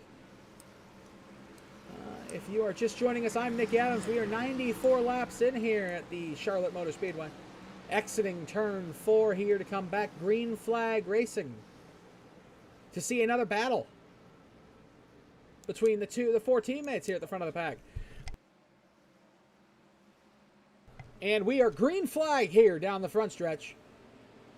The green flag is waving, and we are back racing here at Charlotte. Joseph Causey gets a heck of a jump. Christian Converse to the inside of his teammate Greg Holt. Ira Kohlhaas up to 4th to the inside of Greg Holt. Joshua Gathright falling like a rock. Didn't get a good start. He's got Patrick Gaspar to his inside. That red, white, and blue machine. We got a heck of a battle beginning to grow here. Ira Kohlhaas in that number 29 blacked out machine. Down the front stretch up to 4th. He's going to have Patrick Gaspar over his back bumper here in a minute, though, as we go down into 1 and 2 now. We have Christian Converse all over his teammate Joseph Causey for the lead. We got Ira Kohlhaas all over Greg Holt in 3rd. And we got Will Cannon coming up there behind Patrick Gaspar for 4th. Man, oh man, it's getting dicey out here. Off into 3 and 4, we got Ira Kohlhaas to the inside of Greg Holt. He's not going to be able to keep that position, but Will Cannon to the outside lane. He's going to drive off the corner and use every bit of horsepower and a power move down the front stretch for Will Cannon. He's going to take 4th down into 1 and 2, and he's going to continue on the outside lane, trying to take 3rd away from Greg Holt. But Christian Converse all over the back bumper, his teammate Joseph Causey. Will Cannon to 3rd position around the outside of Greg Holt. He with another power move down the back stretch into 3 and 4. Will Cannon is the man on a mission. A power move around 3 and 4 again now. For second, he might get first and second on the same straightaway. Down the front stretch, Will Cannon to the lead. It's Charlotte off in a 1 and 2. Will Cannon, I called it a little too early, but here he is. A big move to the outside. Him with a huge push. He has brand new tires, 7 laps old. He's to the lead now as Will Cannon here at Charlotte. Will Cannon pitted under the last pit stop. Up to first now. 14 lap newer tires. Will Cannon's going to drive away here at Charlotte in stage 2. Man, oh man, those tires are a huge advantage for Will Cannon. Through 1 and 2 now, you see Will Cannon being able to hold the line that nobody else can. Oh, Tom Schuett in the wall. Brandon Key followed him. They save it though, down through 1 and down to 3 and 4. Tom Schuett with a bit of damage though on the right side. That's going to affect him. Brandon Key's got newer tires too. And Joseph Causey, Christian Conver. Oh, we got a spin! Brandon Key and Tom Schuett. Man, oh man. Oh, right in front of us. Brandon Key in that WR1 chassis machine. Days gone by, WR1, the opportunity at a win has just gone up in smoke for Brandon Key, who's been fast all night. And we'll try to see what happened. Him and Tom Schuett just got hooked together. Greg Holt gets some of that. Harvey Abrams gets some. A lot of people got some of that. Take a look at Thomas Carino. What happened to Thomas Carino? He goes through the infield. Ripped off a piece of the splitter. Nicholas Weatherby here involved. Through the infield as well. Might have some splitter damage. Tom Schuett spinning through the infield there with Charles Urich. Let's go on board with Charles Urich here.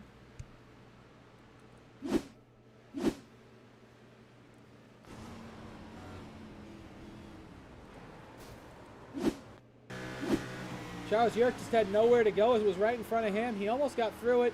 Thought he might get by Tom Schuett. Only a little bit of damage, but that might be enough to kind of ruin your night. We'll take a little bit of a ride with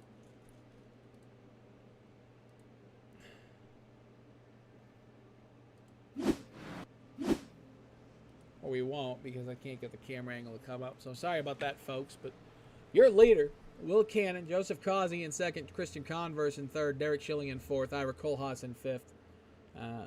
Folks, enjoy the sounds of Charlotte Motor Speedway under caution here at Will Cannon for one moment. Forgive me, I don't have Randy Pepper to throw it over to while I go deal with my dog for a second. I'll be right back.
Okay. We are back, folks. 1 to green here. Justin Anderson, the dog's name is Pain in the Ass. That is the dog's name. She's cute, but she's a pain in my rear end. All right. Now, we're going to reset the top 10. Will Cannon, Joseph Causey, Christian Converse, Derek Schilling, your top 4. Ira Kohlhaas in 5th, Brandon Massey in 6th, Adam Wood in 7th, Greg Holt in 8th, Patrick Gaspar in 9th, and Brandon Key in 10th. So keep an eye on what type of damage the number 8 of Brandon Key has, as we'll try to get a little bit of a look-see here on that right front. He might have gotten away with one. We'll keep an eye on it. No, but no seriousness, Justin Anderson, her name is Gabby. She is a cute little pain in my butt. All right. As the pace car will dip off here on the exit of turn 4.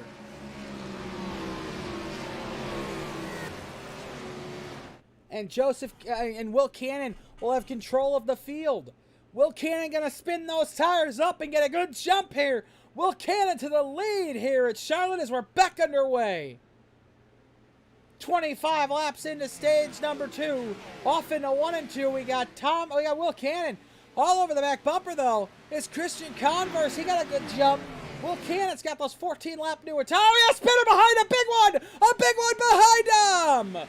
Oh, no. Oh, it's a big one. Cody McKinney. Oh, man, it's a big one back here, boys. Oh, no. Let's go back and see what happened. From the restart here, we'll keep an eye on Cody McKinney, as it looks like it might have started around him.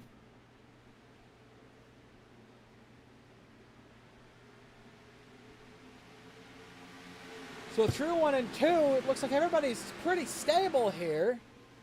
Cody gets under Brandon. Oh, he gets loose, super loose. Can't save it, can't save it. Wiggling, wiggling, wiggling. Charles Gearick all over him. And then just, the whole half. Oh, my goodness. The back half of the field, Tom Schuett, Michael York, Nicholas Weatherby, Ryan Cleaver.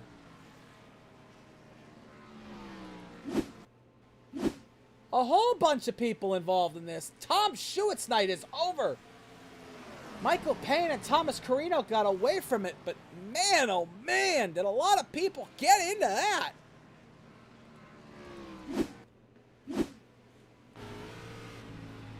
Let's go back a little bit further here for Ryan Cleaver to see what happened to him. Oh, he just ran up. Oh man, oh man. Let's ride through that with Nicholas Weatherby, see what he got.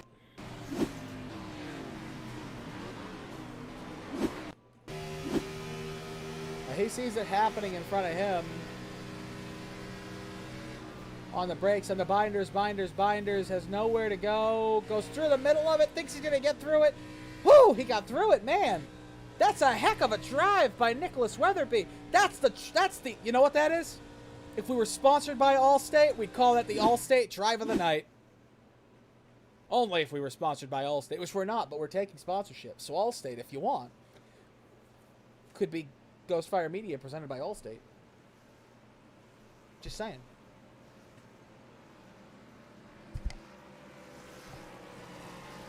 So we are about 100. Yeah, that was very impressive from Nicholas Weatherby. Nicholas Gobble in the Gobble in the comments, sorry.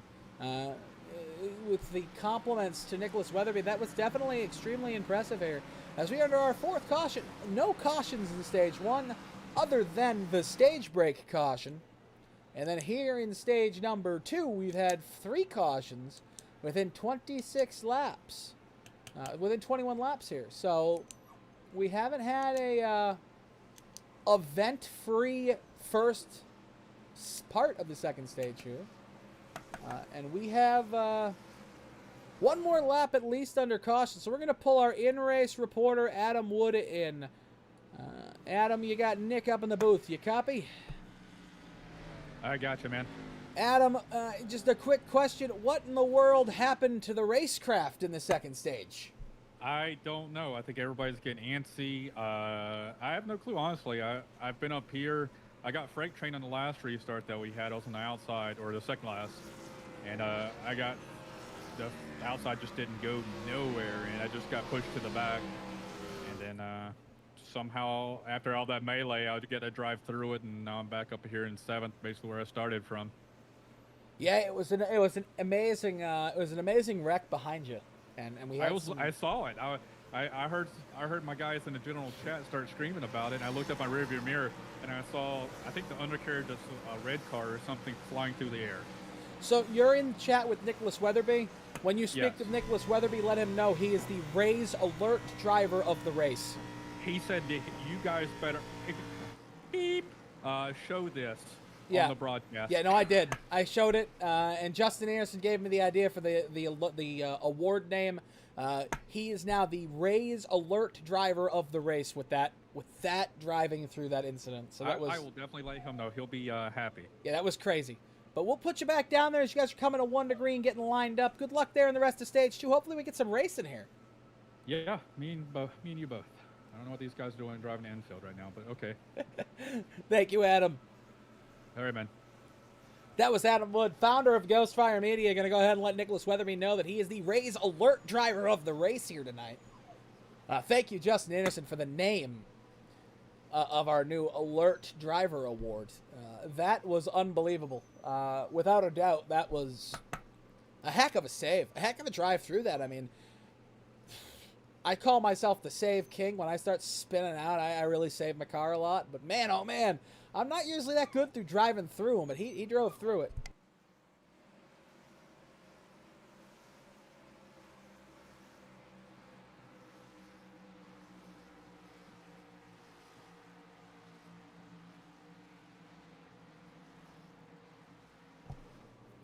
All right, we are coming back to green here. 108 laps down here at the Charlotte Motor Speedway at the Tribute to the Troops 375 here. Still in the early part of stage 2.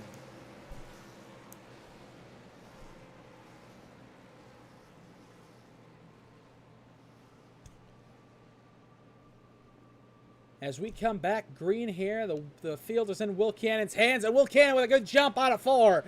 Will Cannon will take the lead here as we restart on lap 109. Will Cannon with a good jump. Joseph Causey to the inside of his teammate Christian Converse. He got a good jump as well. Down to the inside, Joseph Causey will take second position away from Christian Converse. All over the back bumper of Will Cannon through 1 and 2. He has him all jacked up. He's right there. If Will Cannon makes a mistake, Joseph Causey is going to be in his Declan. Christian Converse to the inside of his teammate off into 3 and 4. He's going to send it in there. Oh, this could end in calamity if he slides out another caution. We are back under caution here at Charlotte. Cautions breed cautions. Michael York is in the wall again. Let's go back and see what happened here to cause this incident. Michael York just snapped sideways going down the straightaway. That was strange. On the exit of 2, yeah, it just, oh, he saved it, and he just, yeah, it just snapped sideways.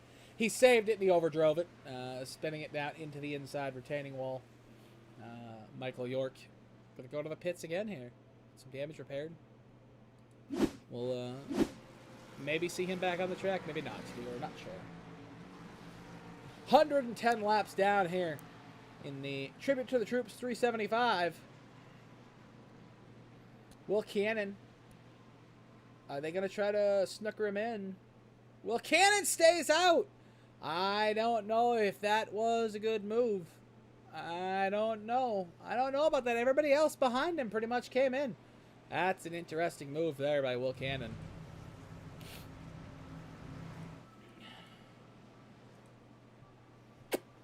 That's an interesting move.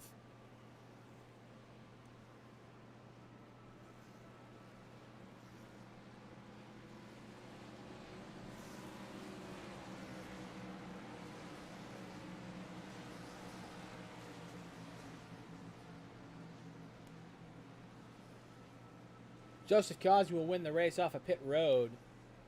down there in the pits. He gets, I believe he got 4 tires. Yep, he got 4 tires. Everybody did. Greg Holt got a splash and go. So we'll see what's up with that there. But Will Cannon will be your leader here at the Charlotte Motor Speedway, as we will be right back here on the Ghostfire Media Network. Hi, I'm Randy from the Guitar Attic. Can we be serious for a second? Are you tired of being a loser? Can't do anything right? Feel like everyone's coming down on you all the time? Well, there's a way out, and I'm going to show you. Hey Mom, look what I learned. That's right, pick up a guitar, learn how to play guitar.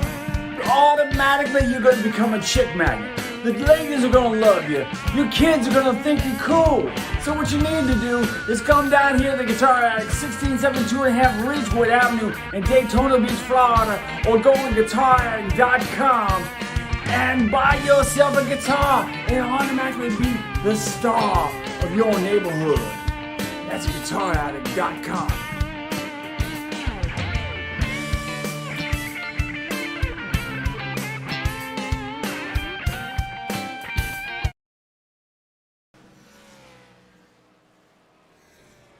And we are back here on the Ghostfire Media Network with the Tribute to the Troops 375. We are 13 laps away from being at halfway here tonight.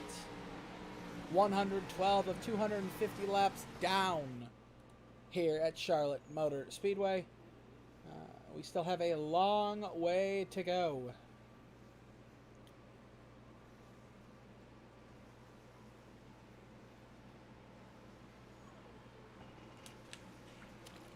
Look at Will Cannon, who has been leading since he took the lead. I think, 20 laps ago now almost? Most of his lead has been under caution, though. He's been leading under the pace part of this race. We had to take a break about halfway through this race, everybody. We had to go and do some pace laps. Had to make sure everybody's back hurt real good at the end of this race. So we had to do about 30 pace laps before we got back into stage 2, so that's a joke. For all you people who don't like jokes, that's a joke.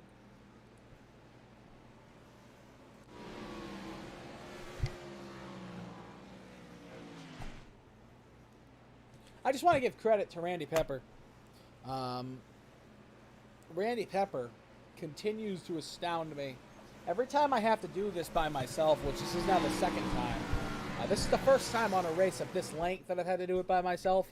But every time I've had to do this by myself, it astounds me that Randy was able to do this by himself for like 6 hours a night.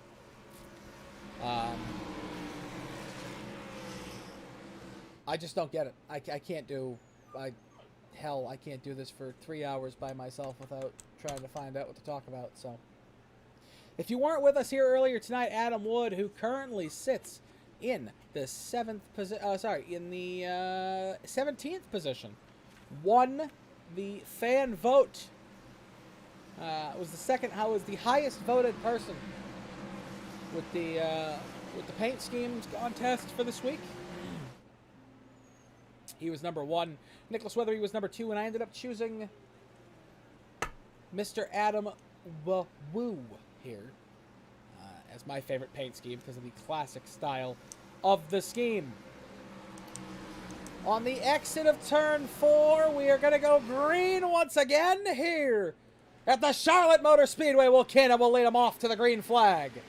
A battle behind him already ensues. Patrick Gaspar to the inside of Derek Schilling. Derek Schilling to the outside. Gaspar to the inside into 1 and 2. Gaspar's going to clear him. Brandon Key's going to try to follow him through. Derek Schilling all the way to the 3rd line on the racetrack. Tom Schuett behind them. They're 3 wide for 5th. You've hit Charles Garrett, Tom Schuett. We got a spinner, Derek Schilling! This could get ugly if he comes back up the track. Oh, man, and Ryan Cliver. Ryan Cliver was involved. Oh, no. Oh, that was ugly there. This is what happens when you have some people with 20-lap-old tires and some people with 2-lap-old tires and some people with 30-lap-old tires. Everybody gets a little too racy too soon, and you try to take everything on the first lap before you get, you know, through a few laps, and you just continuously have issues like this. And we're going to go back, but two people's races are now ruined because of something like this. So we're going to take a look at what happened with Derek Schilling here. He just got turned by Brandon Key. I can't see where, I mean, Derek was holding it. Derek came down a little bit, but, oh, and Ryan Cliver and Michael Payne. Big damage to both those cars. That'll be the end of the night for those two. I believe Joshua Gathright might have gotten involved in this one. Let's take a look here.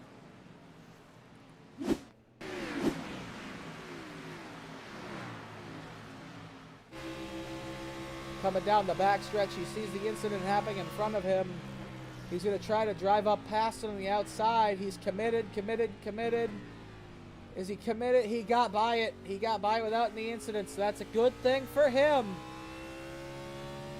Good drive by Joshua Gathright. Whilst we were looking at the replays, the entirety of the field that hadn't pitted yet has pitted. Will Cannon realized that those tires weren't going to last, came in and got 4 tires. We're going to give you a rundown of the field here now. Your leader, Patrick Gaspar. In second, Brandon Key. In third, Charles Urich. In fourth, Joseph Causey. In fifth, Christian Converse. Sixth, Brandon Massey. Seventh, Joshua Gathright. Eighth, Ira Kohlhaas. Ninth, Thomas Carino Jr. And rounding out your top 10 will be Jacob Kaplan in his Ford Mustang with the number 48. In 11th, Adam the Woo. In 12th, you're going to have Will the Ass Cannon in 12th. Tom Schuett in 13th. Cody McKinney in 14th. Greg Holt in 15th. Nicholas Weatherby in 16th. Derek Schilling in 17th. Harvey Abrams in 18th. Michael Payne in 19th. The first car 1 lap down. Ryan Cliver in 20th. Michael York in 21st. Joey McKinney in 22nd. Bob Carroll in 23rd.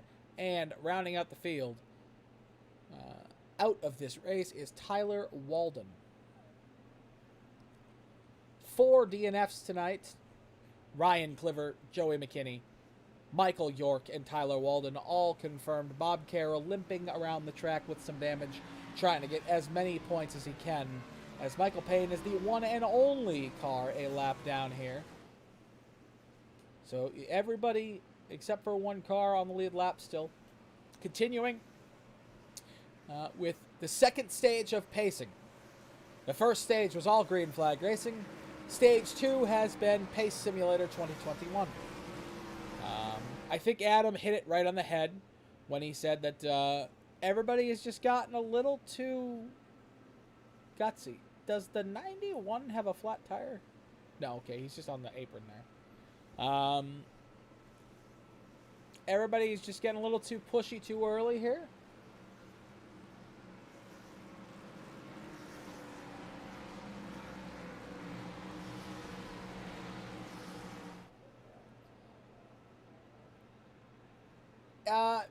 Mr. Massey, Jerry Massey in the comments, I believe that this might have something to do with it. This right here. I believe that was accidentally turned on for this race, and there might be some fast repairs that are being taken.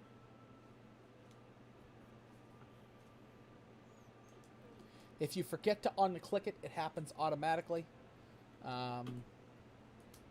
When you're in the sim, so with everything else that's going on, you might forget to click it, and then you get a fast repair, and then you're back in it. So we shall see.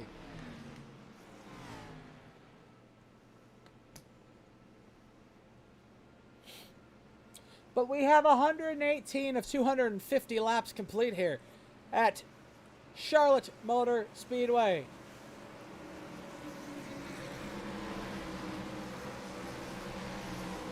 As we come down the long backstretch here in Concord, North Carolina. The beautiful hill on the backstretch that you get to see that people sometimes sit on and watch the racetrack.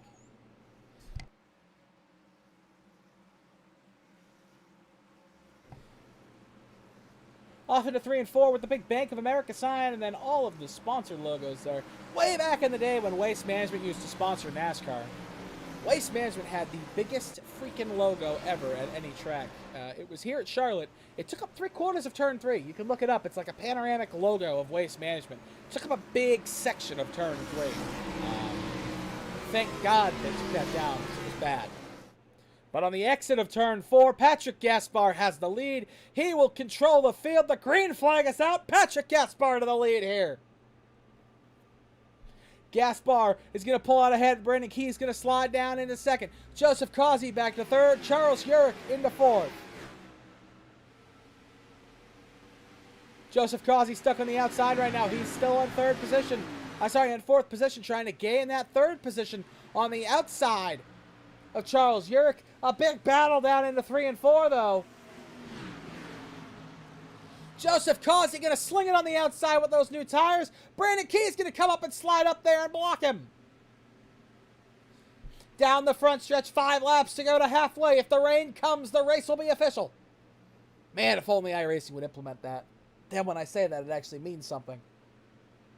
Now down the backstretch, Joseph Causey still quarter panel to quarter panel with the 76 of Charles Urich. Into 3 and 4 now. Joseph Causey on the outside lane. He's about 4 lanes up the track. Christian Converse right behind him, his teammate to the inside of him, just a quarter panel now. Charles Urich's going to be able to complete the pass on Joseph Causey, and Christian Converse is going to try to follow him down into 1 and 2. Causey didn't get a good run out of 4. Oh, and Christian Converse almost got his nose chopped off. Charles Urich over the back bumper of the 8 car. Brandon Keeley almost had a big incident there. Big run out of 2, now down to the 3 here for Charles Urich in a second now. Charles Urich to the inside of Brandon Key. Christian Converse to the inside of Joseph Causey. We're side by side out of turn 4.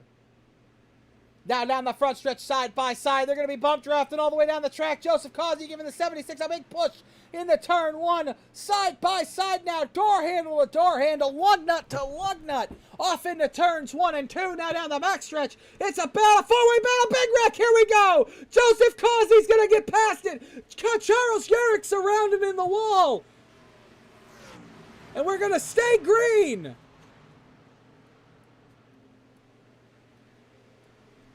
We're going to stay green here at Charlotte. Joseph Causey comes out of that looking like a flower. But we got a hornet's nest back here for third. It's an 8-car battle for third right now down the backstretch. This is unbelievable. Thomas Carino in the red, white, and blue WeatherTech machine. To the inside of Brandon Massey.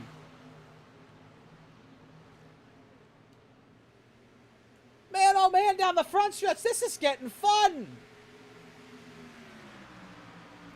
Will Cannon to the inside, Ira Kohlhaas. Brandon Massey, the switchback on Thomas Carino. To the inside, Ira Kohlhaas comes down. Squeezes Will Cannon to the white line. Out of turn 2 down the backstretch. Ira Kohlhaas all over the quarter panel now. Thomas Carino Jr. didn't get a good exit out of 2. He's going to lose that 6th position to Will Cannon. As Will Cannon slides on the track, Carino's going to go for the switchback, the crossover. Down the front stretch, down towards 1 and 2. This is a heck of a battle for 6th position. Carino to the inside in a 1 and 2. Will Cannon's going to throw it out to the outside wall. He's going to try to make it stick, and he will. And now Carino's under fire from Ira Kohlhaas. Down the backstretch, Ira Kohlhaas all the way up against the wall into 3 and 4. He's going to easily clear Thomas Carino. Wait, maybe? Yes, he will. Maybe he will. I don't know. Hold on. Wait, Thomas Carino fighting back out of 4. Down the front stretch, Thomas Carino to the inside of Ira Kohlhaas into 1 and 2. This is a heck of a battle for 7th as we got these guys side by side. Cody McKinney looking for the possibility of taking one of these positions away from the 2 guys in front of him. Down the backstretch, quarter panel to quarter panel. They are literally lug nut to lug nut into 3 and 4. Holy schmoly. These guys are putting on a show here in the second half of stage 2. Down the front stretch, Cody McKinney to the outside of Thomas Carino. Cody McKinney all over the back of Ira Kohlhaas in a 1. Ira Kohlhaas up to 7th. He's gained 6 positions since the start of the race. He was a high of 4th. He's now in 7th. I think he'd take this as a win right now with the speed he hasn't had most of the race compared to the rest of these guys. Being able to sit there in 7th right now is a heck of a recovery.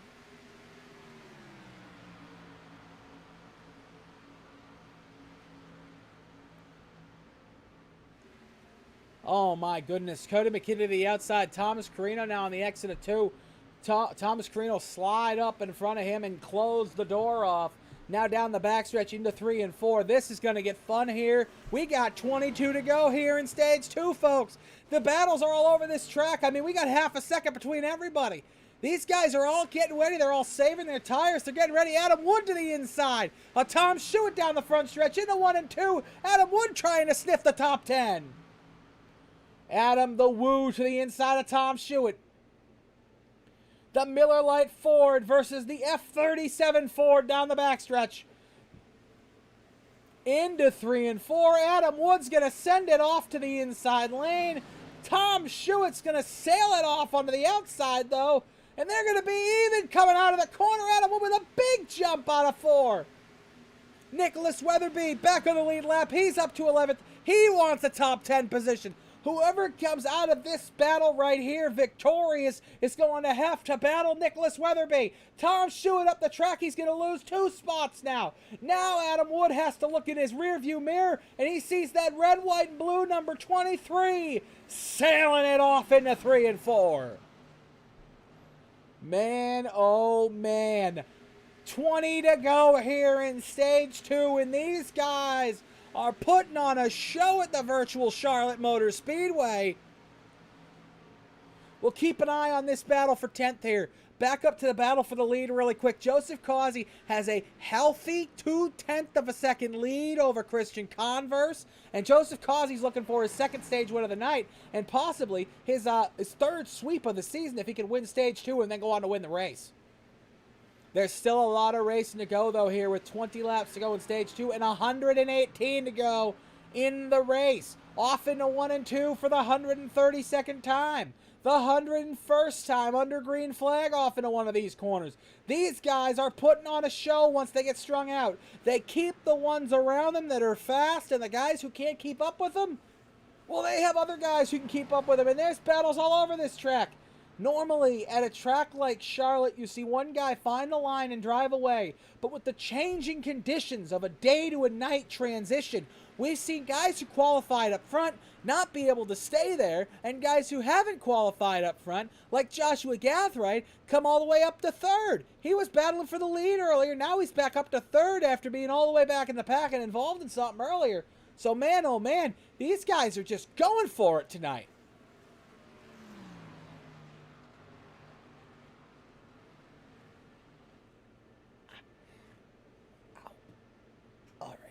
Oof. Oof.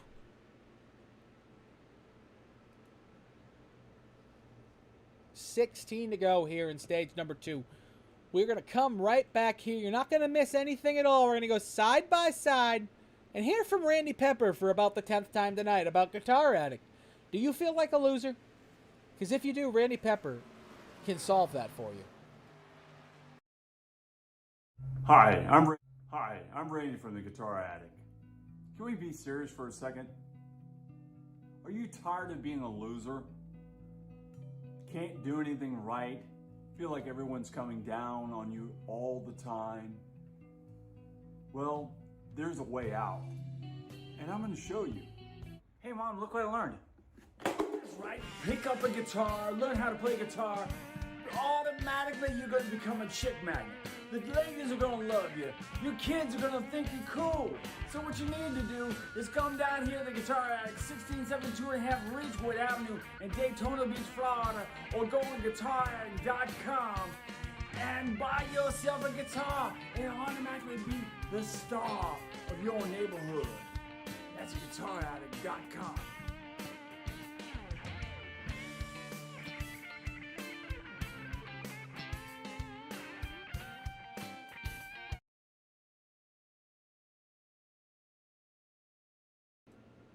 Ladies and gentlemen, welcome back to the IVRL Buttkicker Cup Series. Tribute to the Troops 375 here at the Charlotte Motor Speedway, formerly known as the Lowe's Motor Speedway. As we look at your leader, Joseph Causey, now 0.6 of a second ahead, and patiently pulling away from his teammate Christian Converse down the backstretch. Just over 100 laps to go here. Just over 10 laps to go in stage 2. We're going to take a look at Adam Wood as he has gotten now up to 7th position.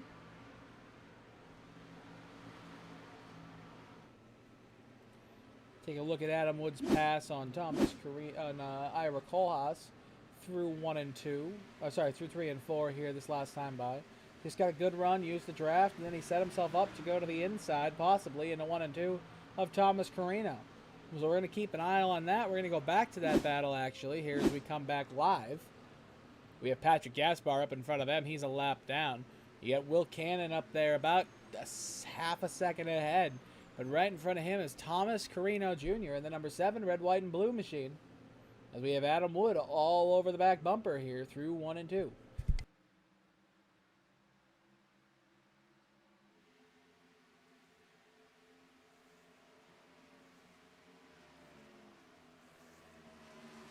Through 3 and 4 now, Adam Wood all over Thomas Carino.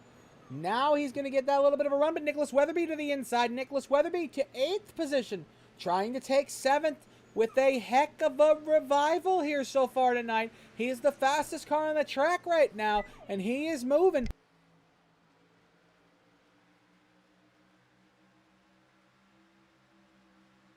Down the backstretch, Adam Wood all over the back bumper of Nicholas Weatherby with Ira Kohlhaas all over the back bumper of Adam Wood at the moment, though.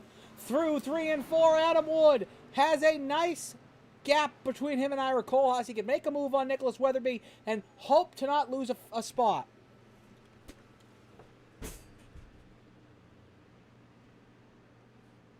Into 1 and 2, Adam Wood. Taking that outside line, going to use it for all the momentum. Weatherby sideways through the center of the corner. Adam Wood made it look easy right there.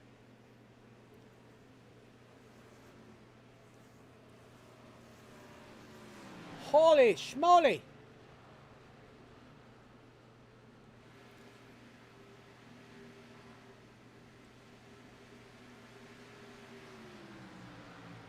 Now down the front stretch, 8 to go. Adam Wood has gotten himself into 7th. Let's see if he can hold on to that position. This is the best battle on the track at the moment. We will continue to monitor the battle for 2nd, though, as Christian Converse and Joshua Gath right now, Joshua Gathright and Brandon Massey side by side for 3rd almost there. We'll cut back to the Adam Wood battle. We'll keep an eye on this, but it's a 4-car battle right now between Carino, Adam Wood, Nicholas Weatherby, and Ira Kohlhaas for that 6th position. It's a heck of a battle right now.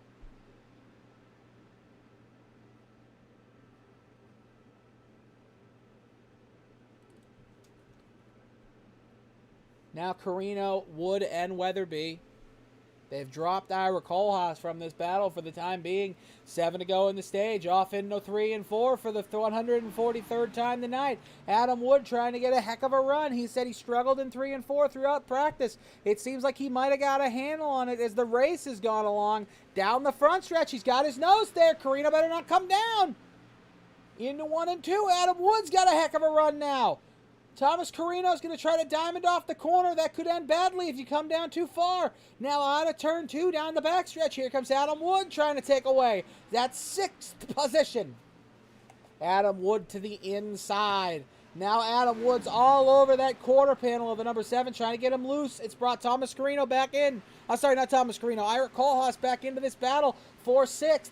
As we come down the front stretch, here we go. Adam Wood side by side with Carino. Will he make that pass happen? He might. To the inside, still there. Man, oh man, Thomas Carino's using every bit of whatever traction he has left on those tires to make it work and stick.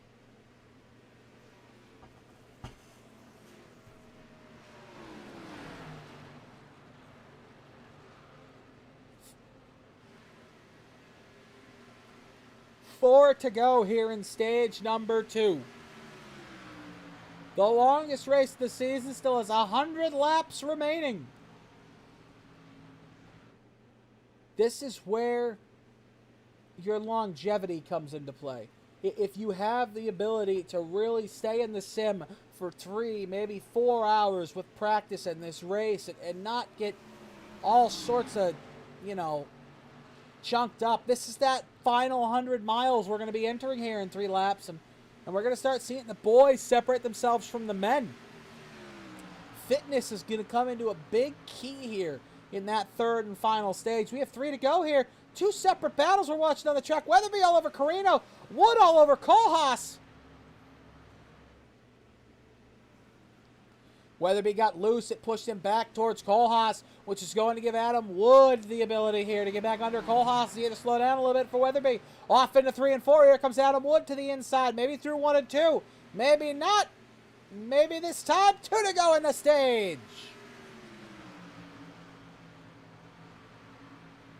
This is a heck of a battle here, folks. It's going to come down to the wire in stage 2 for this battle for 7th, 8th, 6th. Sorry.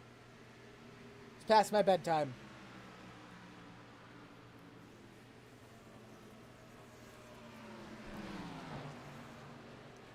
Off into 3 and 4. Adam the Woo Wood with a big run this time. White flag in the air for stage 2. Who's going to take home 7th now? That's the battle. Kohlhaas to the outside. Weatherby to the inside. Adam Wood about a half car length back. Through 1 and 2, those two are going to slow each other down. Adam Wood's going to get a heck of a run now because of that with the draft.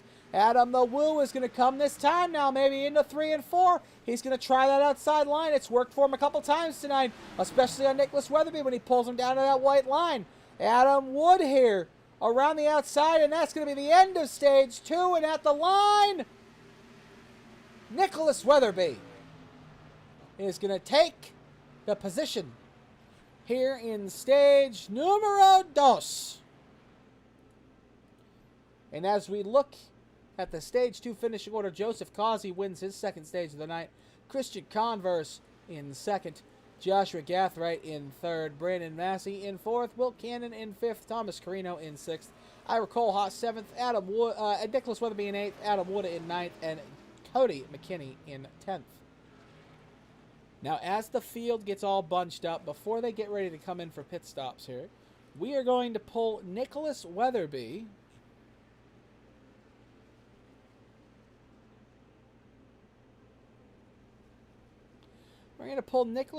up to the booth here, see if he has any insight for us. Nicholas, you have Nick Adams up here in the booth with Ghostfire Media. You got me? Yeah, I do. Oh, Mr. Weatherby, you have put on a show for us tonight. Up to 8th after starting dead last and missing the start, so going down a lap and moving yourself up to where you are now. Yeah, this has been a very interesting race. It has. Because I missed the start and I didn't get to qualify. That was probably the most detrimental part, because in the previous server I qualified P1. I was on pole. And we had to restart the server because of the setups. They were messed up. Toyota drivers had Auto Club setups for qualifying, and it's not good. So, yeah, they had to redo the entire server. Me and some people have been trying to help me get back on the lead lap, and it's worked. Right now I'm working together with Adam, and we're making it work out here. You are. You have also won the inaugural Raise Alert Driver of the Night Award. Did Adam Wood tell you about that? Yes, he did, and I was pretty hyped to hear that, because I made like 3 saves this race already. I'm hoping I don't have to go through that again, because it scared me quite a bit. With the Bob Carroll incident, if I actually hit him, I wouldn't have gotten the lucky dog. So I am very lucky that I didn't hit him in that self spin he had. So yeah, my awareness got me onto the lead lap. So I'm lucky me. Oh, there you go, Mr. Weatherby. I'll let you get back down there with Adam. I'll put you back down there. It was nice talking to you. Maybe we'll be talking to you at the end of this race with the speed you have, but 98 laps left. Do you have anything to say before we put you back down there? Any thoughts about what might happen here? I am going to predict that there will be another 2 cautions. Only 2?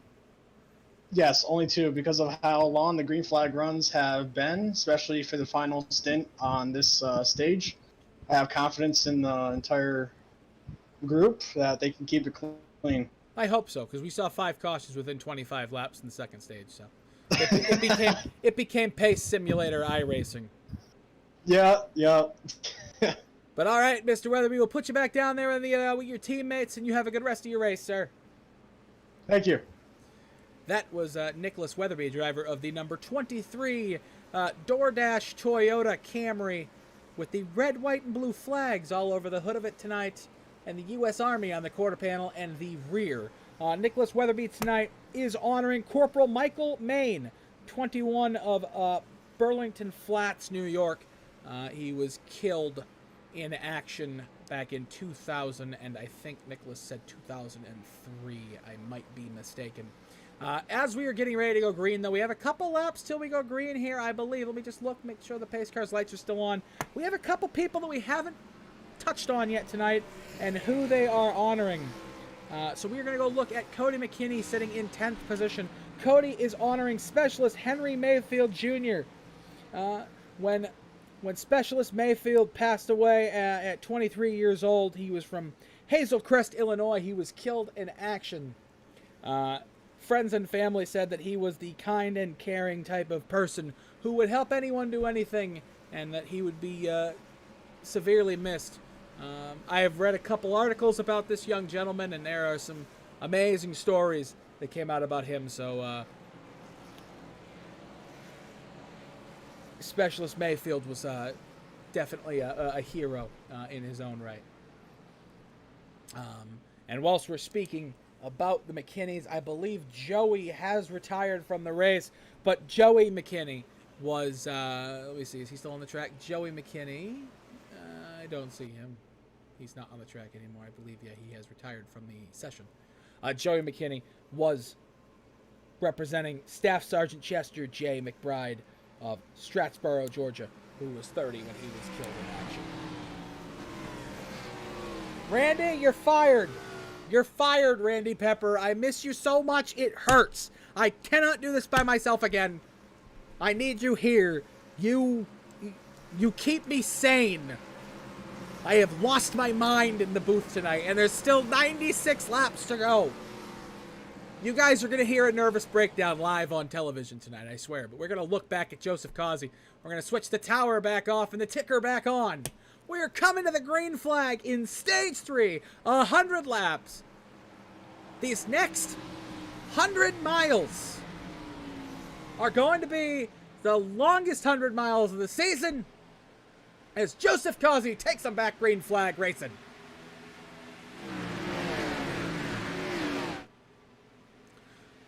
We have a battle for second heading off into turn 1 now. Joshua Gathright to the inside of his teammate.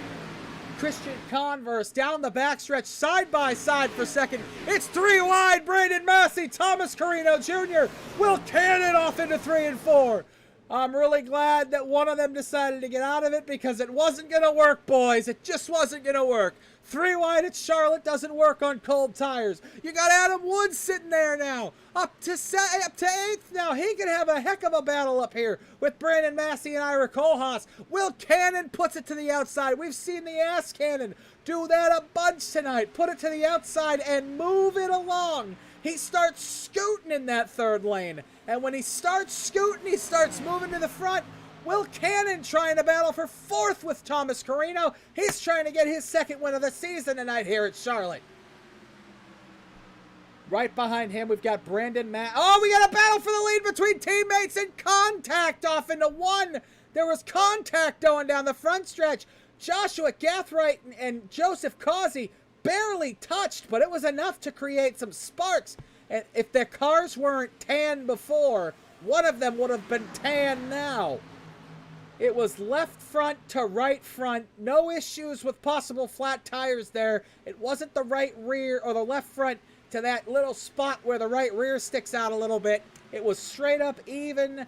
And man, oh man, now Joshua Gathright, he's the only member of this team, it's actually, no, Christian Converse hasn't won yet either this season. I used to about dispute a ridiculous fact that's not true. Christian Converse and Joshua Cathron are the only two who haven't won this season for Tito Team Racing. I guarantee you the conversation inside of his head right now himself is, I need to get up there and take this lead. But he's got Will Cannon all over the back of him.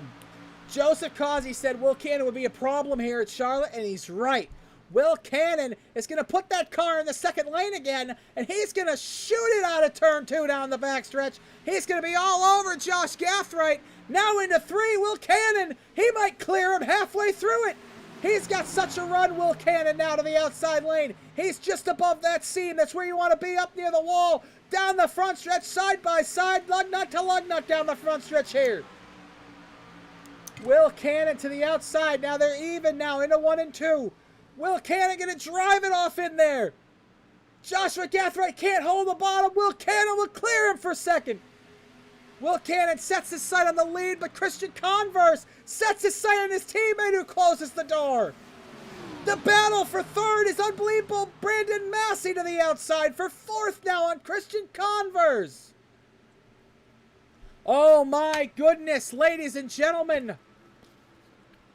They have woken up here in stage 3. I heard crashing. Maybe I was wrong. Brandon Massey still to the outside of Christian Converse, down into 3 and 4. Here we go. He's got Thomas Green all over him. Brandon Massey makes a mistake. He's going to lose 6, 7, maybe 8. Christian Converse, inches between them. Inches between Adam Wood and Tom Shewitt. And inches between Greg Holt and Thomas Carino off the corner. They are going to touch into 1. Carino and Greg Holt. Millimeters between the right front and left front. Brandon Massey sideways. He's going to back the field up. Greg Holt to the inside into 3 and 4. Man, oh man, they've come alive. Through 3 and 4, Greg Holt to the quarter panel of Brandon Massey. On the exit of the corner, he's going to slide up, try to take that spot away from Thomas Carino. He's not going to be clear of him yet. Now he's clear. And now I think you're going to see Greg Holt just slide it in there to the corner. Keep it about a lane. Oh, we got contact, Thomas Carino. Him and Tom Shewitt. That was millimeters. Holy schmoly, they're trying to kill me. Woo! Off into 3 and 4 now.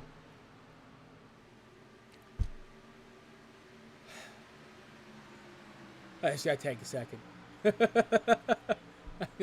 I just gotta take a second.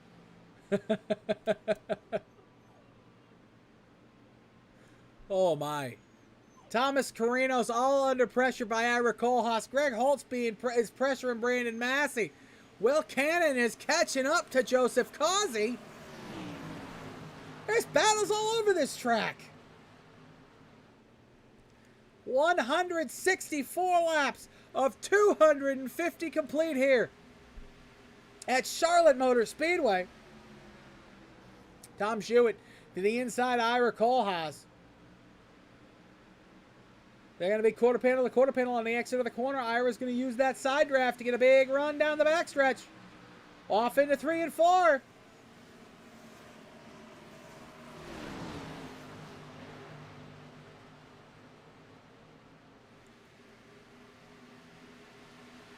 Field is starting to file out a little bit, calm a little bit down. They're getting a little more chill as the race goes along here. As I say that, Carino makes the move to the inside up there on Greg Holt. Down the backstretch. Ladies and gentlemen, we're going to step away for a moment here, but you aren't going to miss a thing. We're going to go side by side here on the Ghost Fire Media Network. Hi, I'm Randy from the Guitar Addict. Can we be serious for a second? Are you tired of being a loser? Can't do anything right?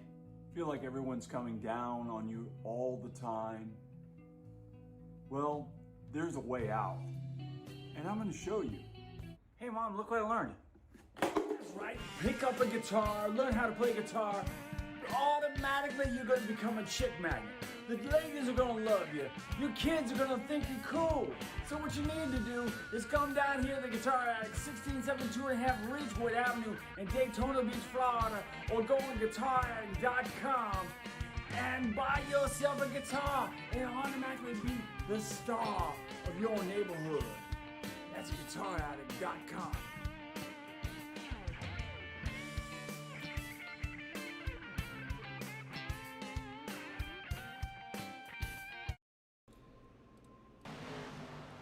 Welcome back to the Ghostfire Media Network coverage of the IVRL Buttkicker Cup Series. Tribute to the Troops 375 here at the Charlotte Motor Speedway. 169 laps complete of 250. I have been joined by a guest in the booth. If you hear some barking, that is my my new cohort and my new assistant. We're going to call her Rabby Pepper at this point. She has stepped in for Randy as he is not able to be with us tonight. 80 to go here at Charlotte Motor Speedway. Gabby, what do you think is going to happen at the remainder of this race?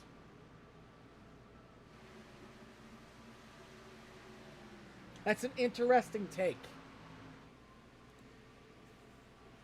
That's a very interesting take. She thinks that there's nothing going to happen. Christian Converse to the inside now of his teammate Joshua Gathright. Christian Converse has now gotten all over Joshua. What happened to Will Cannon in the time that we were gone?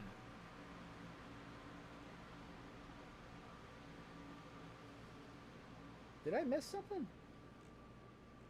There's so much going on. Give me 1 second, folks. We'll see if we can see what happened to Will Cannon here.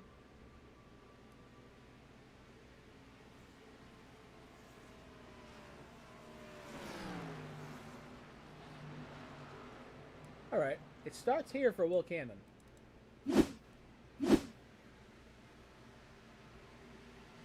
Will just got up wide, couldn't get back down, and Gathright was able to pass him.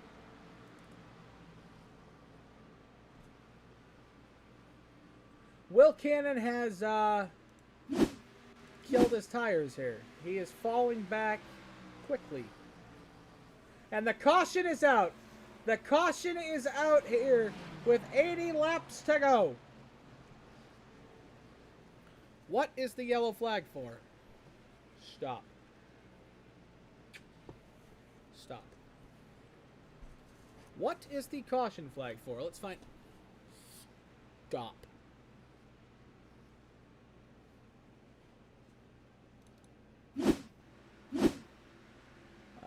That's not what the caution is for.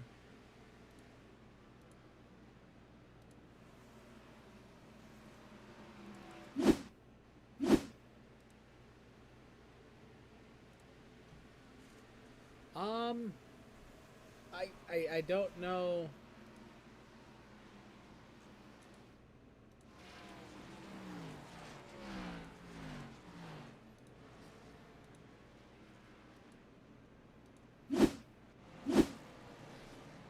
Was that a Blake caution?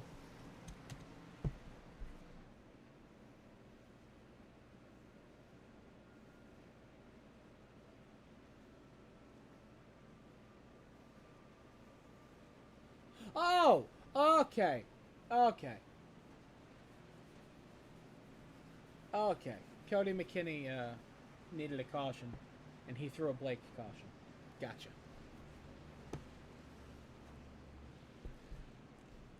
Cody wanted tires. I understand. As everybody's going to take advantage of this, come get tires. We did have one car stay out. That was Joseph Causey and Joshua Gathright both stayed out. 23-lap-old tires. They're playing the strategy game for later in the race. On when they stay out and they have that extra set of tires.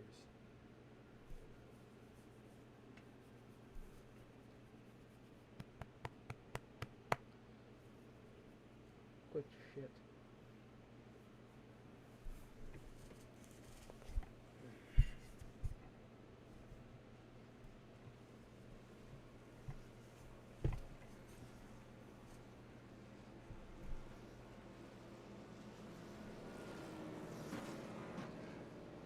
We have 100, and I can't see the laps. Hold on. I hate when this does this.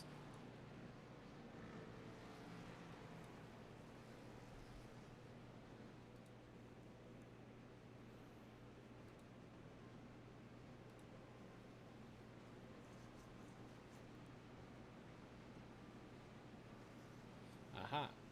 Good. All right. Now Causey and Converse and Cannon, and they will come down to get their tires, but they're going to cycle out at the back of the pack. That's a little crazy. We'll see the thought process behind that. We're going to put you on board with Will Cannon for a split second here, folks, while I take a small intermission for about 30 seconds.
All right, as we get one to go here, before we go back green flag racing.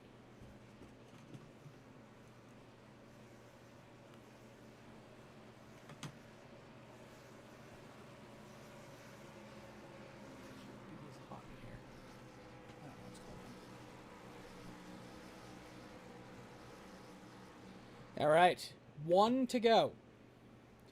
We have been live for 3 hours and 4 minutes, ladies and gentlemen. This is now officially our longest IVRL race ever. I had some technical difficulties at the start. The lobby had to be restarted. The race has been relatively incident-free, except for the beginning of the second stage. We have everybody, except for, I believe, 5 cars running at this time. Cody, if you're still out here, are you out of the race? All right, and Christian Converse comes down to lead them to the green flag with just over 70 laps to go here at Charlotte Motor Speedway. The green flag is down. Here we go.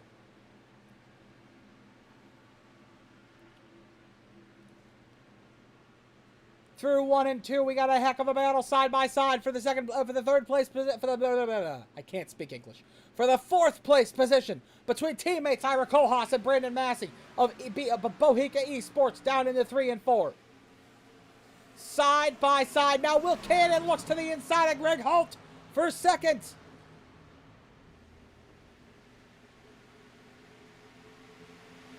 Brandon Massey still to the inside of his teammate. What a story it would be if the teammates took each other out in a 1 and 2.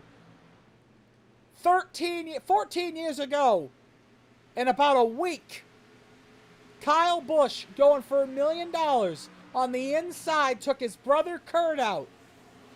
They didn't speak for months after that. What would happen if the 2 teammates did that in a 1 and 2? 179 at 250 laps complete. Down in a 1 and 2, still side by side.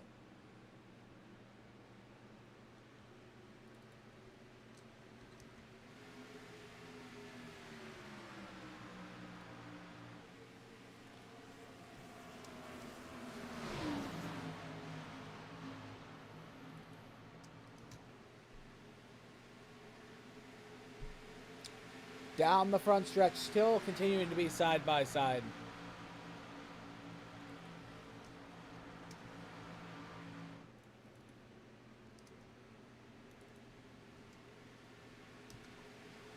Oh, the movement there.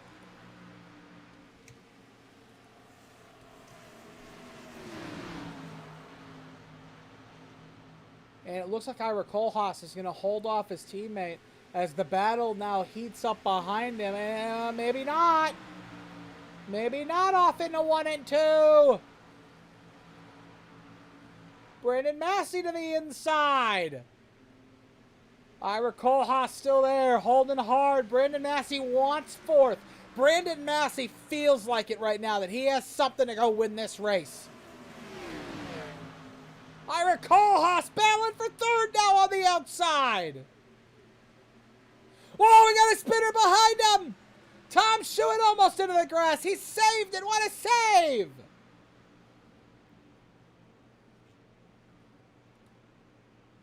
Ira Kohlhaas still there on the outside of his teammate. Now he's going to go. Oh, Ira Kohlhaas is going to go around.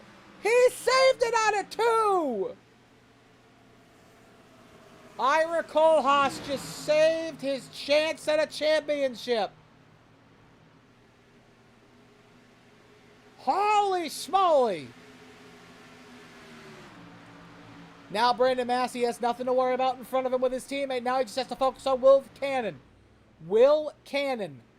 Will Cannon be able to hold off Brandon Massey? Brandon Massey in the wall! Brandon Massey in the wall! He slides down the track. He's to the apron. Nicholas Weatherby to 4th. Brandon Key to 5th. Ira Kohlhaas now on the outside of Brandon Massey now. So 2 laps in a row out of turn 2. Bohica Esports gets bitten by turn 2.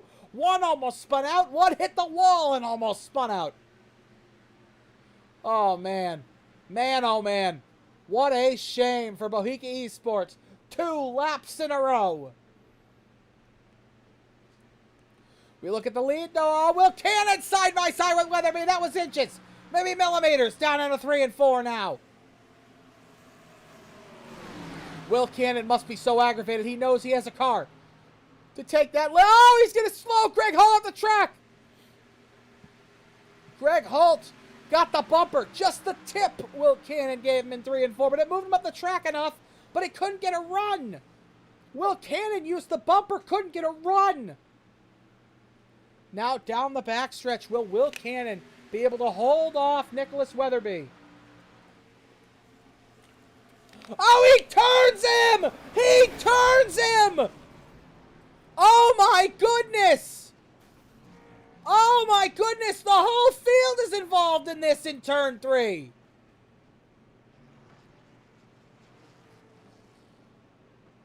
Oh my gosh!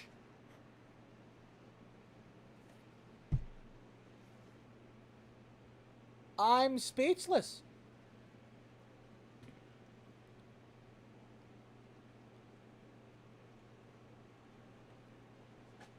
Well, first,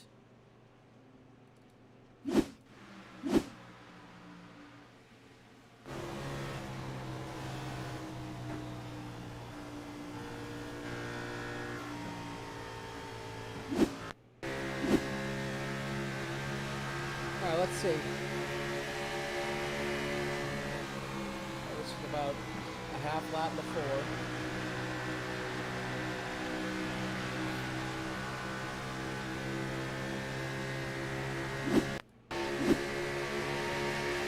Oh, Weatherby came down just the slightest.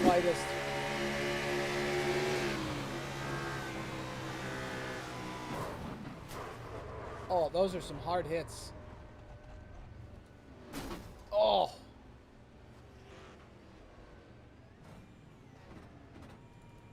Keep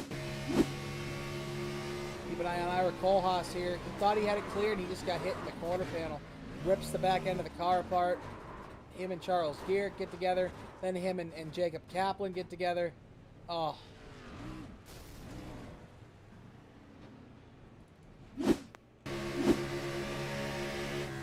Look at Adam Wood. Adam Wood sees it happening, gets in the binders. Hard on the binders, shifts down to 3rd. He's down to 2nd. Oh, and he almost had it cleared. Got hit in the quarter panel.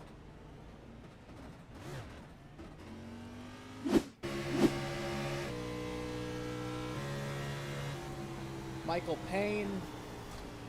Oh, he had nowhere to go.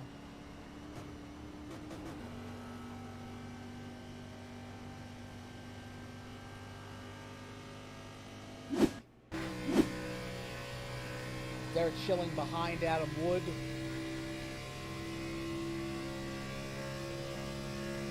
Sees the incident happening. Gonna try to drive through it. Realizes he can't at the last second. Oh. And then last but not least, we'll go with Jacob Kaplan here.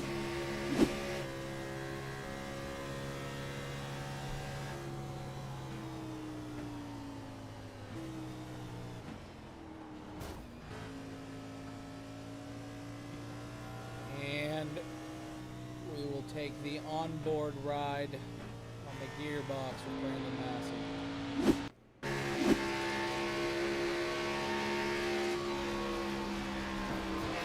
Yeah, Brandon had nowhere to go either. He got it twice. Man.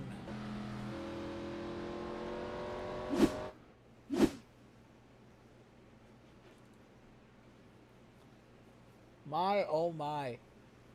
That changes the total complexion of this race.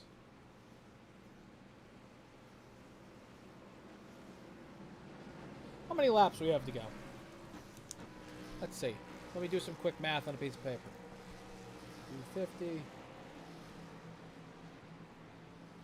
Gonna have to get my fingers out for this.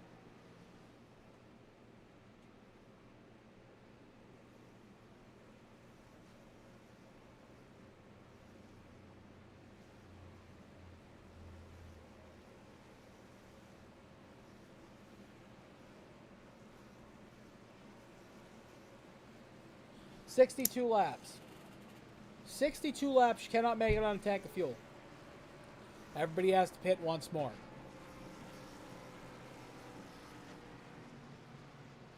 Wow. That changed and shook up this entire race.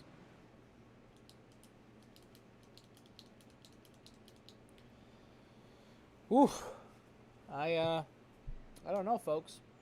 I do not know. 61 to go. It'll be 60 to go when we get the green flag. If anybody wants a dog, she's free to a good home.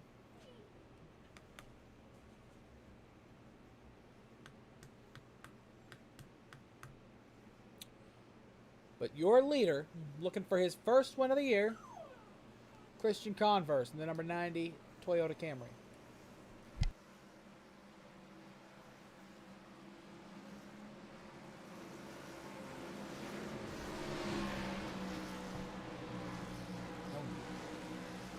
All right, into 3 and 4. For the 190th time tonight, for the 10th time tonight, we're going to kick off another green flag run, folks. Joseph Causey on the outside, Christian Converse on the inside. Converse gets a nice jump. Causey's going to go second, and we're blocked by the Visa sign. Gaspar and Carino side by side now. Here we go, off into 1 and 2. We'll keep an eye on the battle for the lead, but the battle for second and third is way better right now than anything else on the track. Gaspar to the inside. Carino to the outside. Millimeters between them as they come off the corner. Brandon Kay and Will Cannon. Will Cannon has the freshest tires in this little pack right here. And the caution is out again. Greg Holt is involved in this one. Tom Schuett got loose coming out of 2. Him and Harvey Abrams get it. Up the track comes Mr. Schuett. And then something happened to Greg Holt further down the track here. Greg Holt was in front of him. Him and Brandon Massey get together. Adam Wood gets some quarter panel damage. And wow! Greg Holt with a hard hit to the inside wall. A very rough ending to that lap. So we'll stack them back up. We'll try again. And whilst we try again, we're going to go away for our final commercial break of the evening. And then we'll have an ad reading later in the night. But it'll be the final commercial break of the evening here for the Ghost Fire Media Network. Hi, I'm Randy from the Guitar Addict. Can we be serious for a second? Are you tired of being a loser? Can't do anything right? Feel like everyone's coming down on you all the time? Well, there's a way out. And I'm gonna show you. Hey Mom, look what I learned. That's right, pick up a guitar, learn how to play guitar. Automatically you're gonna become a chick magnet. The ladies are gonna love you. Your kids are gonna think you're cool. So what you need to do is come down here to the Guitar Addict, 16725 Ridgewood Avenue in Daytona Beach, Florida, or go on guitaraddict.com and buy yourself a guitar and automatically be the star of your neighborhood. That's guitaraddict.com.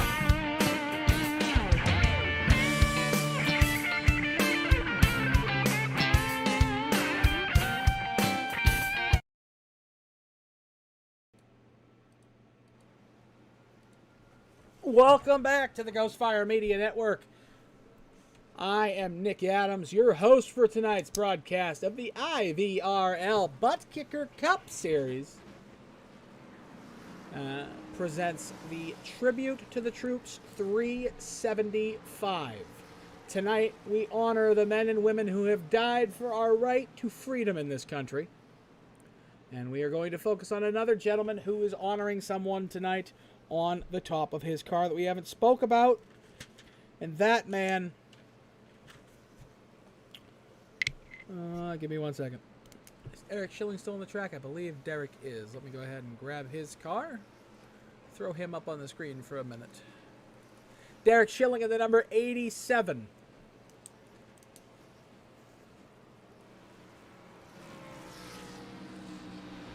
You see that car pass by now, the number 87 Chevy Camaro. Take a nice look at that front end of that car here. Private First Class John Joseph Meyer was from Indianapolis, Indiana. He was a 19-year-old when he was killed in action. He was awarded a Purple Heart, a Navy Accommodation Medal, and a National Defense Medal posthumously. PFC John J. Meyer was, in fact, a hero. And this coming Memorial Day weekend, we will honor him. And we honor him tonight, as well as the other thousands and thousands of fallen men and women of our armed forces who give us the ability every single day to wake up in a free country and walk outside in our bathrobes on our lawn, if that's what we so deem to do. Make every day Memorial Day. Never forget. And just never forget. It's really all you can do. Without these men and women who do this every day, we wouldn't be where we are now, listening to me talk about some NASCARs going around a 1.5-mile track that looks like every other 1.5-mile track, just in the beautiful city of Concord, North Carolina.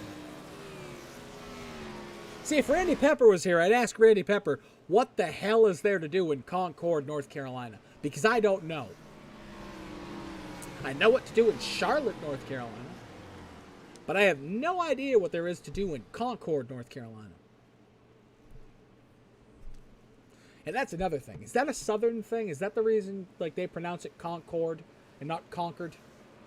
Because up here in the east, we pronounce that's Concord. That's not Concord.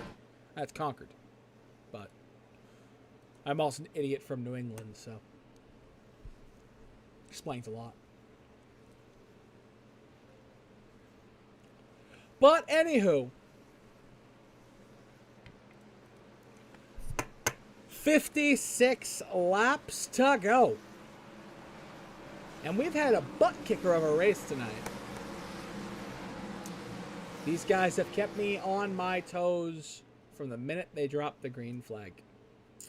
And I have no doubt that the next 50 laps, which make this the longest race we do all season and the most miles we do all season, are going to bring out the best drivers we have. No matter where you are right now, you still have a chance to win, because who knows how many of these people are about to get tired.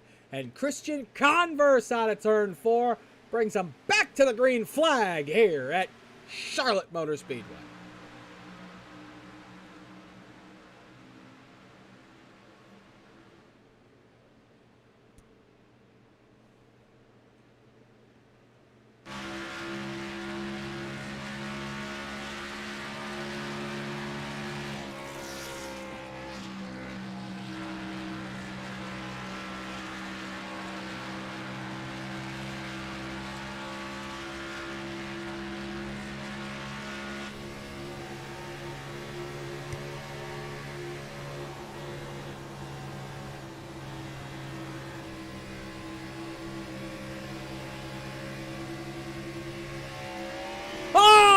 Board Brandon Key and Thomas Carino Jr.'s on his lid. Oh my goodness, we changed camera angles at the right time. Holy schmoly, Brandon Key and Thomas Carino get together for the worst crash we've seen all night. Thomas Carino goes down the backstretch on his roof. Wow. Wow, wow, wow.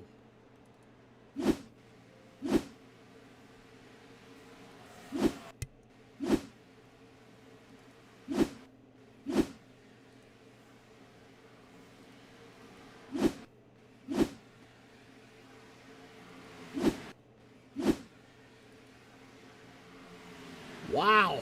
Carino went over off the hood of Ira Kohlhaas, and man, oh man.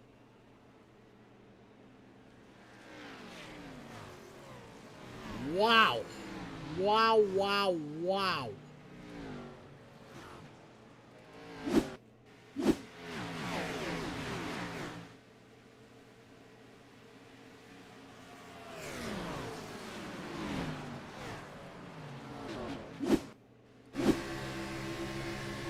If you're, oh man, oh man, oh man.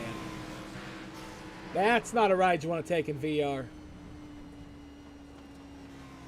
I'm not even sure what happened there, to be honest.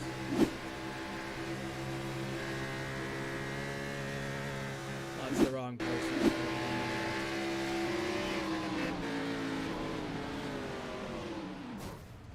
Well, that didn't tell us anything.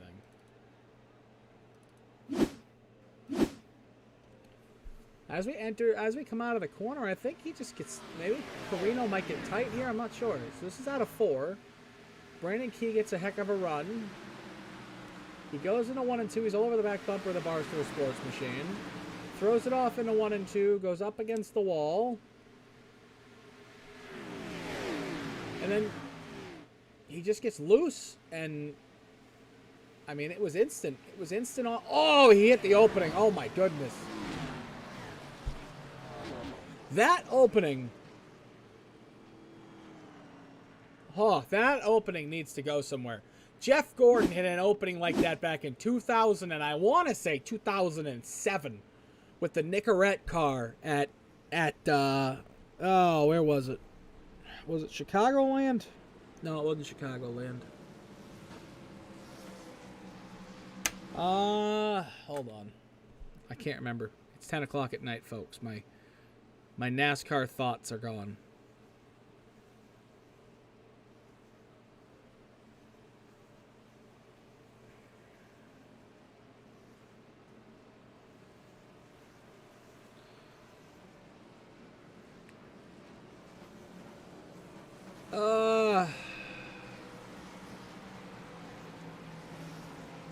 Las Vegas. Las Vegas 2008. Jeff Gordon was coming to the inside of Dale Earnhardt Jr. and Matt Kenseth. And Dale Jr. missed a shift, and they went 3 wide going off into 1 and 2. And Kenseth couldn't hold it. And he got turned, and Gordon in reaction turned left to avoid it. And he hit an opening just like that. And if you hit an opening at that, you hit that type of opening at the right angle, in the right car, with the right person, This right here. That opening in the top of the screen right there. You hit that opening in the right car with the right person. I mean, it's not going to be pretty.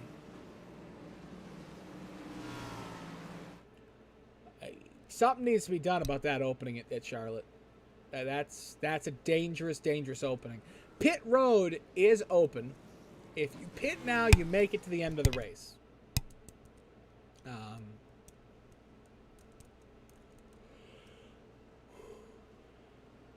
With the cautions we've had, you will make it. I think that we've had enough cautions to think that we're going to continue to have these types of cautions. So maybe you're saving that last set of tires or the next set of tires, and we shall see. But the leaders were last on pit road on lap 173. Here we are on lap 200. So 50 laps to go. You're right on the edge of can you make it or not. I think you kind of try to push it. You are now in the make it or break it time, though. This is where the men are going to show that they are better than the boys. And the reason I say that is because you are now in that 600-mile range where you would be in real life. You're at the 600-mile point. We're at the 250-mile point now. We're at 200 to 250. The longest race we've done so far this season is 175 miles. Oh, no, I'm sorry, 275 miles. You're going from, 300 miles to 375. The longest race we've done all season is probably 275, 300 miles. So now you're in a whole different ballpark than you were coming into this race, and now the big boys are going to show. Christian Converse, though, coming out of turn 4, he's going to lead them to the green flag with 49 laps to go. You thought it was crazy before. Crunch time is a-coming as we get passed by that stupid Toyota sign. Here we go out of 4. Christian Converse with a big jump. 49 to go.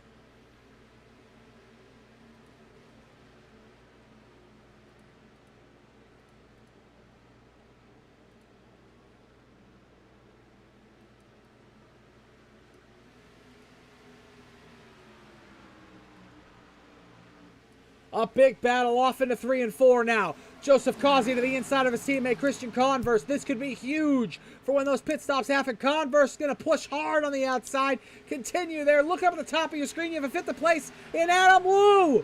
Adam Wu with fresher tires in 5th. Will Cannon in fresher tires now in 3rd. Christian Converse is just calmly driving away. Joseph Causey's fallen under the grips of Patrick Gaspar and Will Cannon. And Will Cannon has shown he has no intentions of letting up tonight. He has, gotten into a couple of incidences here tonight. Out of turn 4, big run down the front stretch.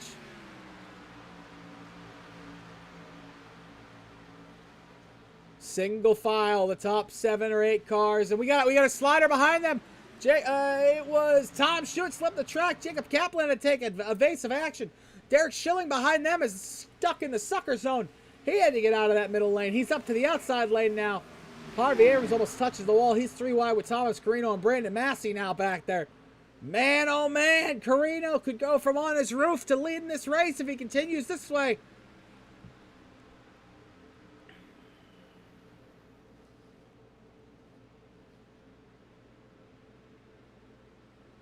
Look at that battle up in front of them between the 76 of Charles Urick and the 48 of Jacob Kaplan. That number 48 Ford Mustang with the Kevin Harvick-inspired Mobil 1 scheme. Off into 3 and 4 for the 204th time tonight. Out of 3 and 4, down the front stretch. 45 laps to go. This is going to get intense.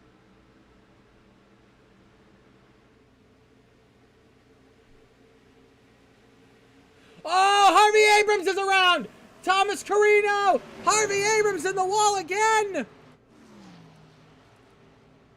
He saved it. He's going to come to pit road, get that damage repaired here in a couple laps, but he's able to stay going green here. We got a battle for the lead. Christian Converse is being pushed by Joseph Causey. Greg Holt all over the back bumper of his 2 teammates. He's pushing them for it now. Will Cannon has fallen off the pace back to 6th. Patrick Gaspar up to 4th. And Tom Stewart with the newest tires in the track. Him and Greg Holt are up to third and fourth now. Greg Holt biding his time. He knows he can't make it on fuel, but he knows that he can take advantage of this here with these new tires and drive away. To the outside, he's going to push Converse into one. He's going to help Converse clear Causey. And now, here comes Holt on the outside of Causey with those fresh tires.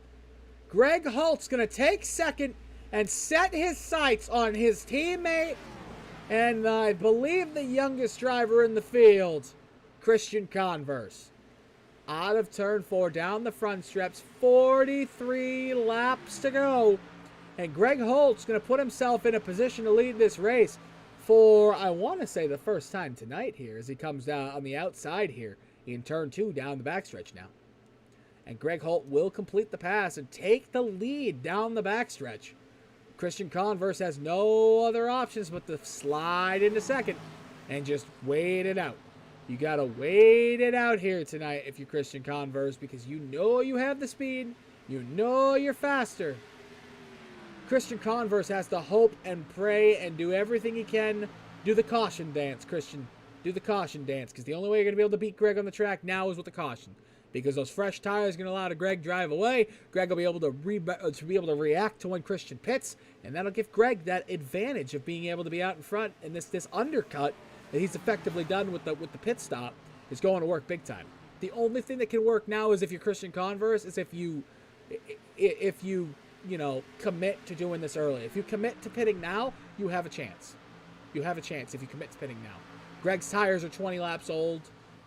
Yours are 40 laps old. You should pit now and take the advantage of having 20 lap newer tires on Greg Holt. And if he doesn't fire back immediately as Christian Converse or Joseph Causey or even Tom Stewart, you're in that delta where you can take the lead.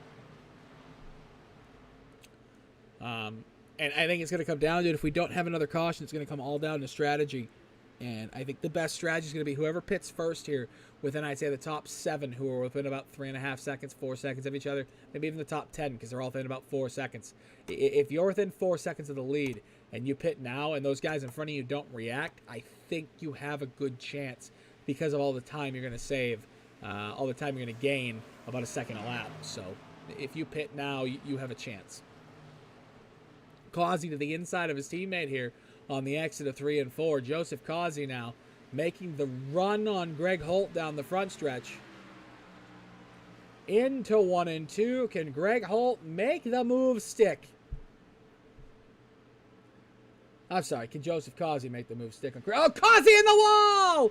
Causey hit the wall! Causey might have taken himself out of another one.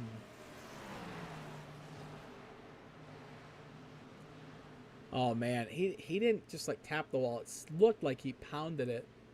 That could be some serious damage and some serious time lost between the two of them.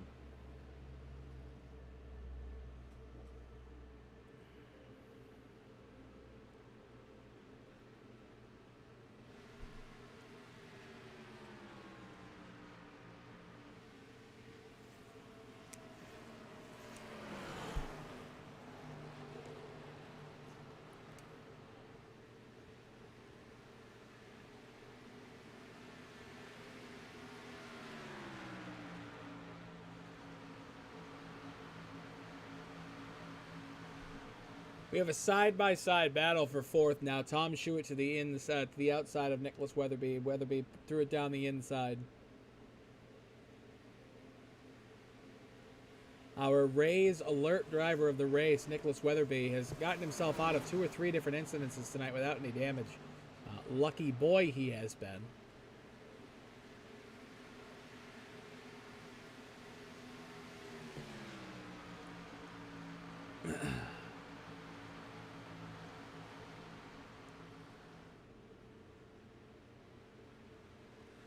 Through 1 and 2 with 35 laps to go. Tom Stewart holding off Nicholas Weatherby. The battle for the lead has not heated up. Greg Holt has driven away from Christian Converse. Oh my goodness, wait, hold on. Oh, wait, never mind. It's tired brain. It's tired brain. Tired brain thought that Greg Holt just made the pass for the lead, and that happened about 10 laps ago, so ignore me. We'll go back to this battle here. 4 cars under a blanket here. Tom Schuett, Nicholas Weatherby, Will Cannon, Brandon Massey. Into 3 and 4. Through the 3 and 4, Tom Schuett. I hate that sign. That sign is almost as obnoxious as the thing on the backstretch at Dover that we dealt with last week, or 2 weeks ago, but whatever. It is what it is. Tom Schuett and Nicholas Weatherby. Now, Will Cannon trying to make a move on Weatherby. Will Cannon pit on lap 186. Weatherby on 185. Schuett on 191. Brandon Massey on 193. So we're going to have to see one more pit stop here to finish this race out. And the question will be, when does it come? And is it under green flag or is it under caution conditions?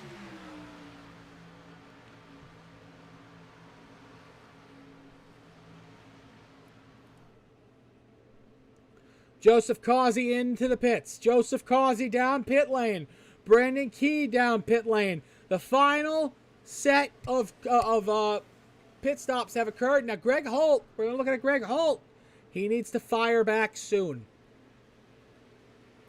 The time he's going to lose to Joseph Causey is not worth the time he's about to gain by, staying out. The delta's about 43, 44 seconds because it takes the time to get up to speed and everything. It's about almost 45, if not 50 seconds is the delta you lose on pit road that you need to be able to keep that position. And right now, Greg Holt has a delta over Joseph Causey of only 43 seconds, and it's shrinking. You need at least 42, if not a little bit more than that, to really stay in that position. And Causey is now brought that gap under 41 seconds. So we're seeing Joseph Causey drive back towards Greg Holt, and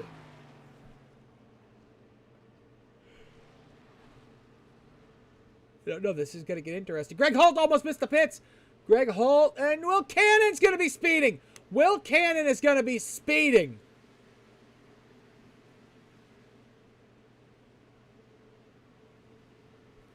That'll be a black flag for Will Cannon. He just shot himself in the foot. Greg Holt down pit road. Christian Converse has pitted. It's a 30-second gap between those. This is going to be interesting. All right, Causey is here on the backstretch. Greg Holt is still in his stall.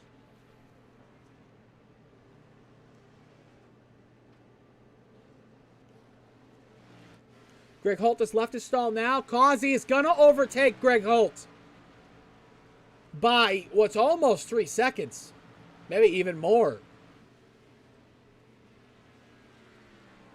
But that means that Christian Converse is going to overtake. It's going to be overtaken as well by 6 seconds. Greg Holt lost 4 seconds to Joseph Causey on that. That's all strategy. All strategy. 27 laps to go here at Charlotte Motor Speedway.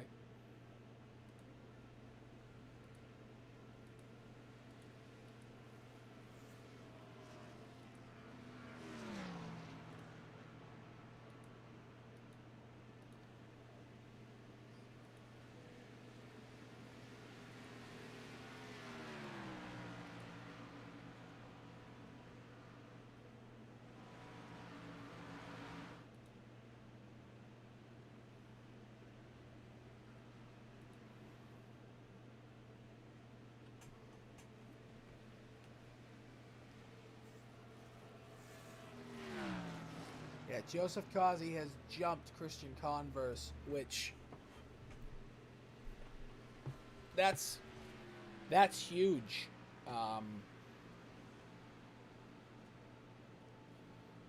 Man, oh man, 26 to go.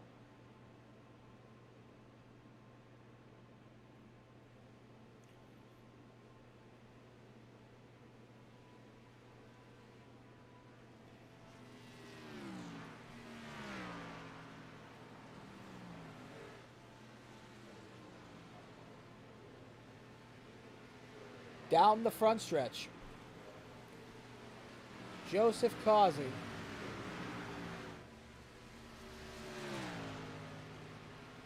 It's about 3.5 seconds ahead of Christian Converse. Christian Converse is 4/10 faster than Joseph Causey right now, and has set the fastest lap of the race 3 times in the last 4 laps. I don't, call me crazy, but I don't think this is over.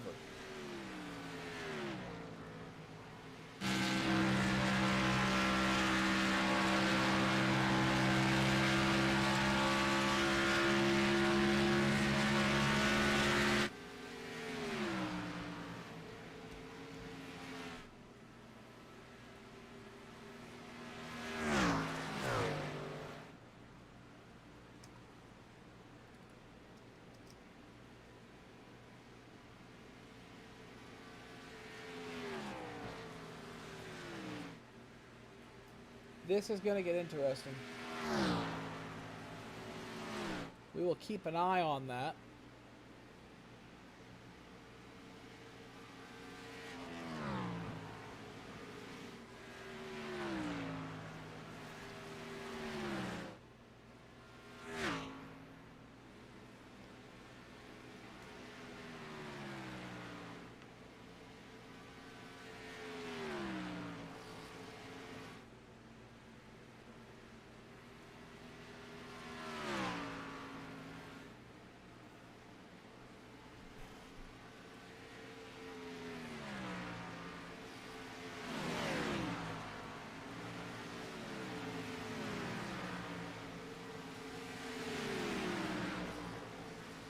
Will can to the inside of Tom Stewart. Brandon Massey's going to follow him through in 3 and 4.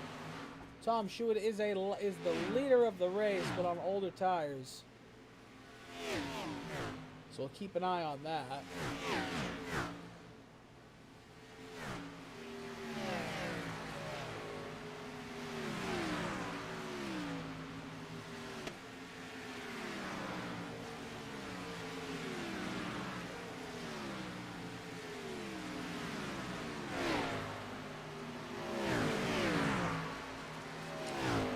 This is your leader, Tom Stewart, folks. 21 laps to go. Tom Stewart has a 21-second lead. He cannot hit. I mean, he cannot make it without hitting again. So this is going to be interesting how this plays out.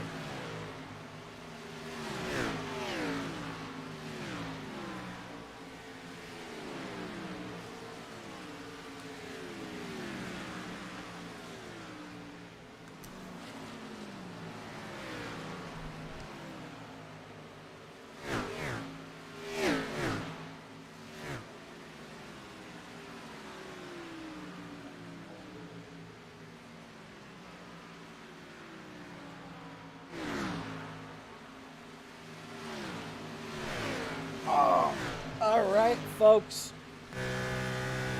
19 laps to go. We're going to take a ride with the leader, Tom Stewart.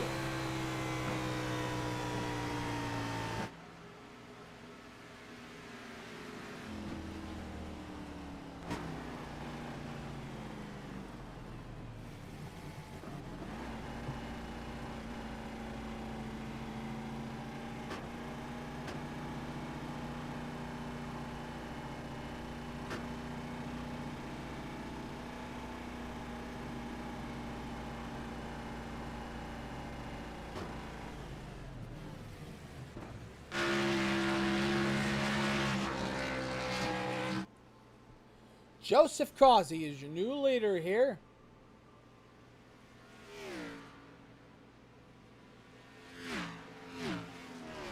But he has a Christian Converse a half second behind him, and then he has a Brett Holt a half second behind him. And they are catching him. 18 to go now.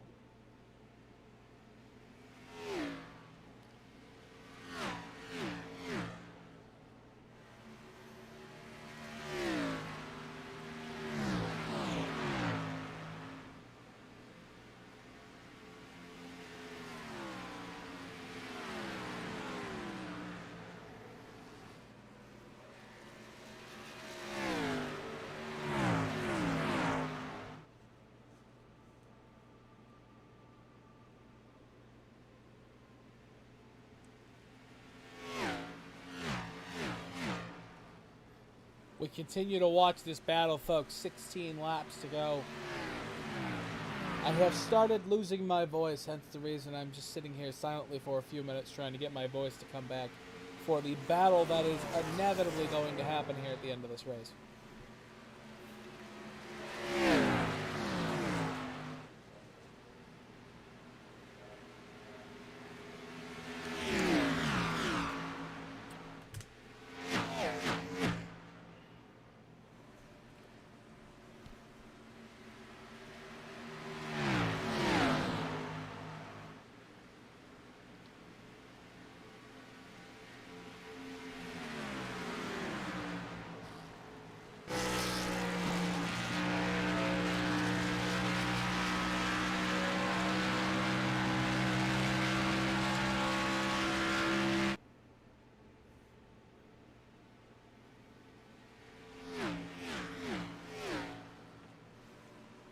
$14 laps to go here at the Charlotte Motor Speedway in the IVRL Buttkicker Cup Series.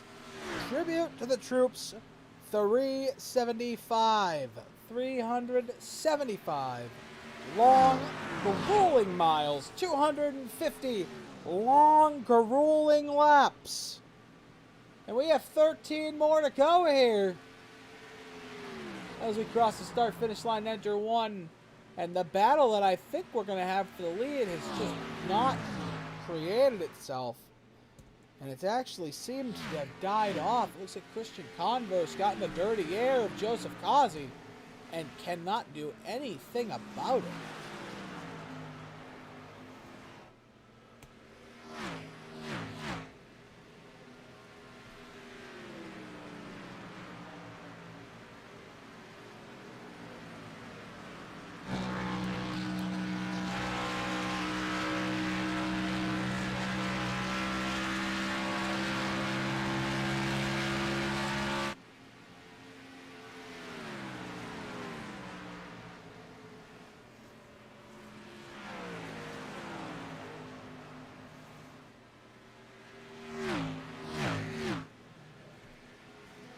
$11 to go here. Charlotte Motor Speedway. The battle continues to not create itself here.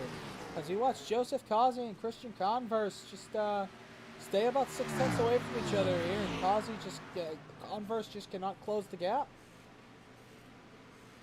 With 20 more left-hand turns to go here.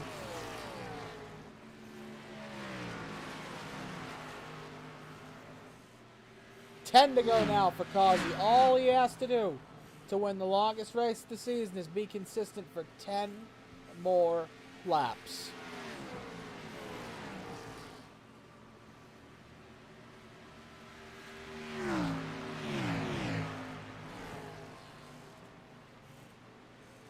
He is pulling away from his teammates.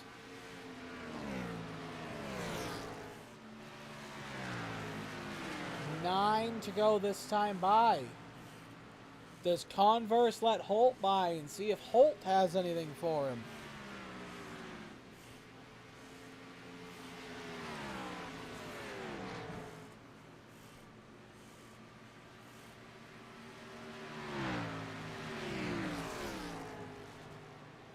Down the backstretch, we watch Joseph Causey actually pulling away from his teammates now to a second lead. Converse and Holt, they're going to start battling here.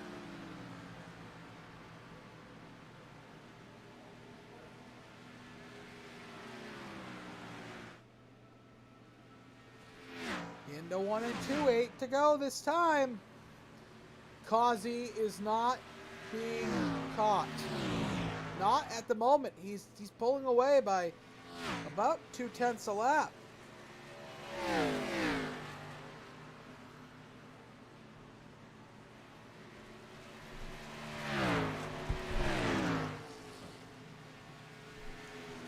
Seven more circuits for Joseph Causey. 7 more circuits for all of these guys. The grit and determination it takes to come out here and race this race. Derek Schilling into the pits. He could not make it on fuel. He has not had a great night, has Derek Schilling, back in 18th.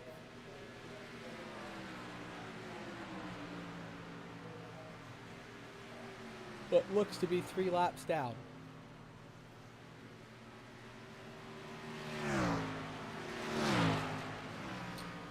We're coming to 5 to go. The battle for second has ceded to Greg Holt. Christian Converse has let him go. He has released Greg Holt to see if Greg Holt has anything for Causey. I don't think he does, but we'll keep an eye on the battle box.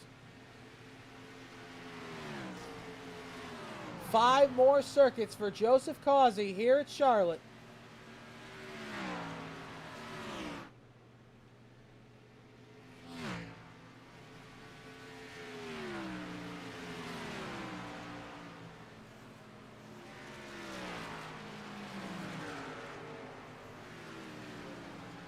On a 4, he continues to pull away. There are 4 laps to go here for Joseph Causey.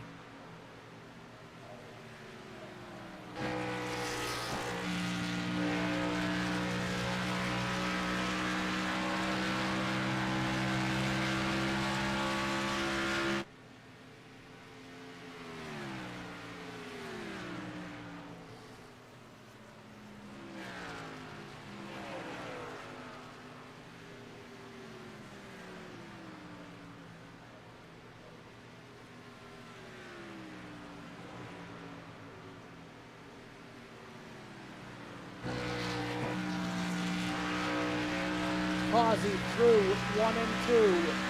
3 more times for Joseph Causey. He has no challengers behind him. Greg Holt was released, and Greg Holt has gone nowhere.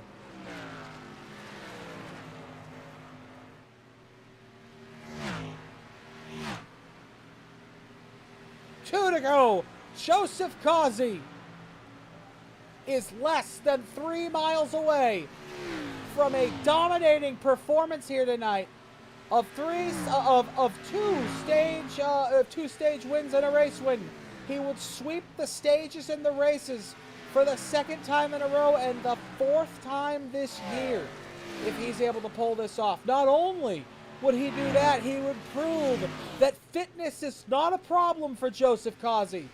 White flag is in the air here at Charlotte, and Joseph Causey is 1.5 miles from victory here at Charlotte through 1 and 2 for the final time tonight.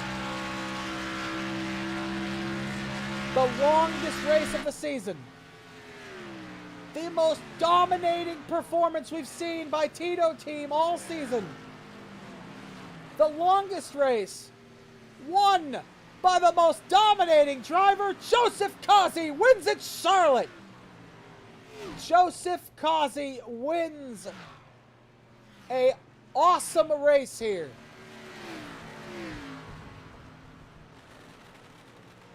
As you hear the beautiful.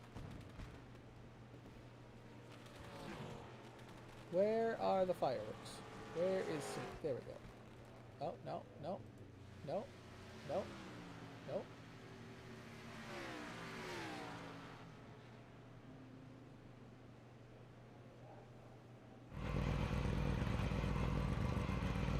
And it didn't show me what I wanted it to anyway. So, but ladies and gentlemen, 375 miles ago, 4 hours ago, the IVRL set out to honor those we have lost, to honor the men and women who gave up more than anybody could ask of them. And I think after 250 laps, after 375 action-packed miles, the IVRL has done what they set out to do tonight.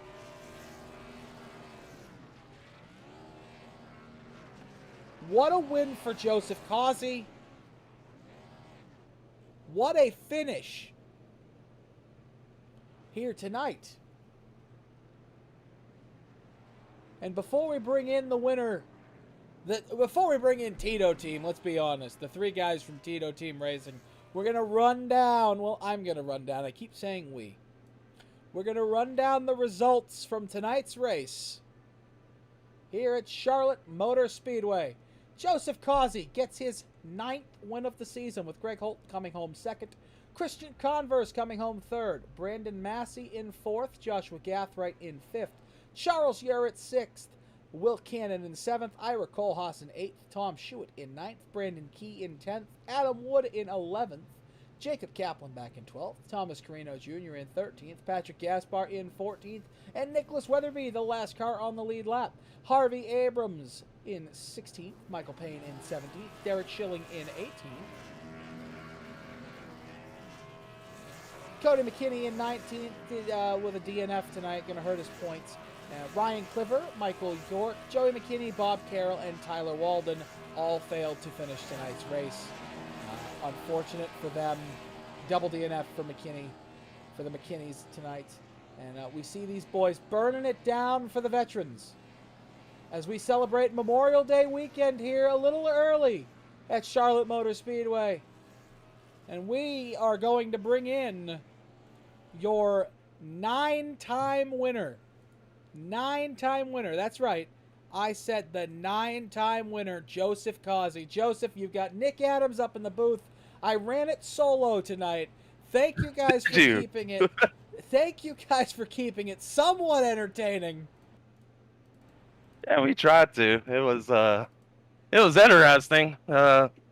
Having unlimited fast repairs. Yeah, we saw that. It was what it was. I think it was just with having to change lobbies and all that.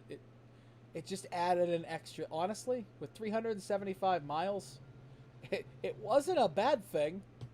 Nah, it wasn't a bad thing.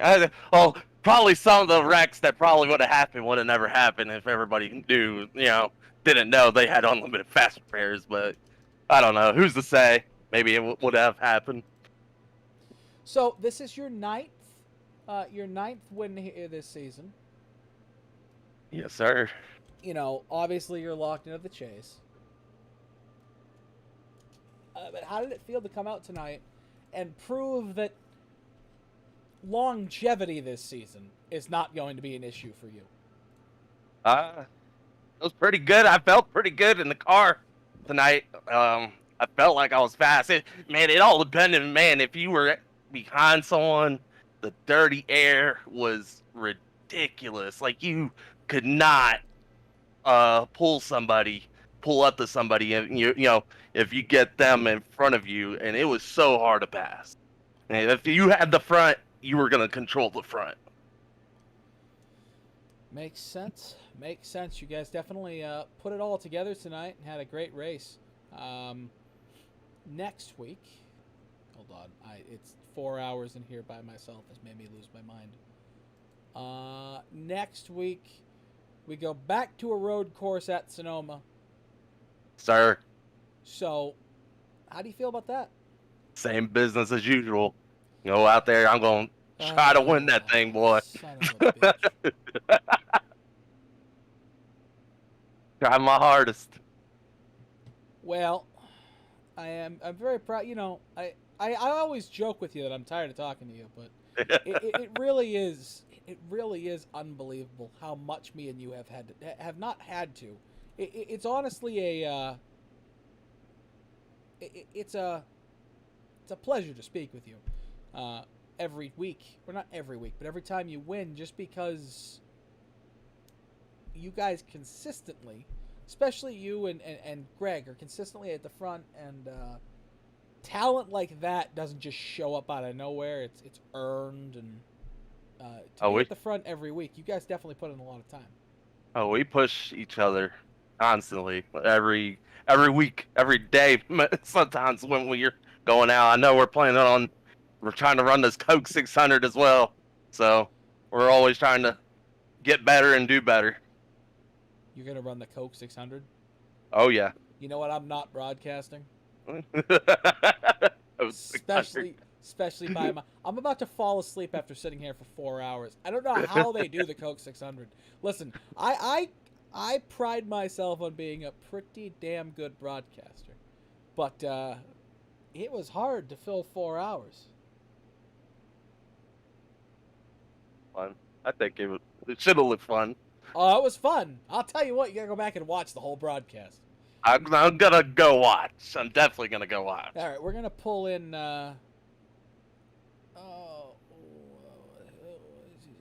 What the hell? What the hell? 1, 2, 3, 4. All right. I brought all of Tito team in here. I am completely outnumbered. Yeah. So Greg, second place tonight. Consistent again. I mean, you guys are the epitome of a team of consistency. So how did it feel out there tonight? Oh, good. I'd like to have that wreck that the 65 decided it was all right to come back up the track after he lost it and pinched us, and the 3% of tire that we lost on it. And I want that second back that I got lost on the exit of that last pit from the 23. Might have been just enough because I think it would have put me in front of Christian without the drag. But whatever. Good job, Causey. I'll take second. And we'll talk to Mr. Converse. Christian, you've been gone for what? 3 months? Not 3 months. Oh. 4 weeks? 3 months. Yeah, I mean, Listen, I've been up here for football. 4 hours by myself. I don't even know what day it is anymore. Yeah, it was a fun race. I think me, Gray, I mean, really any of us could have won. I think it was about a same chance with all of us. We were pretty dead even about the whole race. It was really just who was out front at the end, because we were just the same times the whole race. Yeah, so from our point of view up here in the booth, it looked like when there was some sunlight on the track at the beginning of the first stage, you pretty much dominated the race when there was sunlight on the track. Did you do the same thing I did when stage 1 ended, thinking that it ended when you crossed the line, and then Causey took it before the caution came out? I think he still got it Okay. because It was because they pitted a lap after me, so I'm over here clutching it, making sure I have enough fuel to end. I'm going down pit road with 0.1 fuel left. What a teammate, though. He passes you as you cross the start-finish line before the caution Yeah, right. comes out. That's a teammate right there. Fine. I'm not going to be doing these a lot. I mean, I would love to, but I got sports all the time, and I was just able to make this one. So I think it's pretty clear that tonight I think we raced each other harder than we raced anybody else. the four of you were the class of the field, 100%. Cool. It was very, very evident.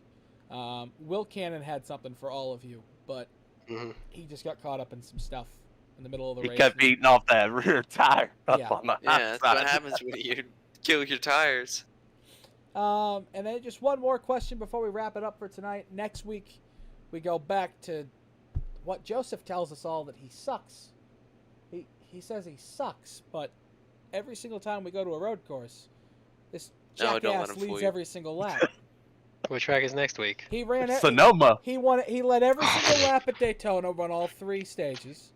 He led every single lap at Coda, won all 3 stages.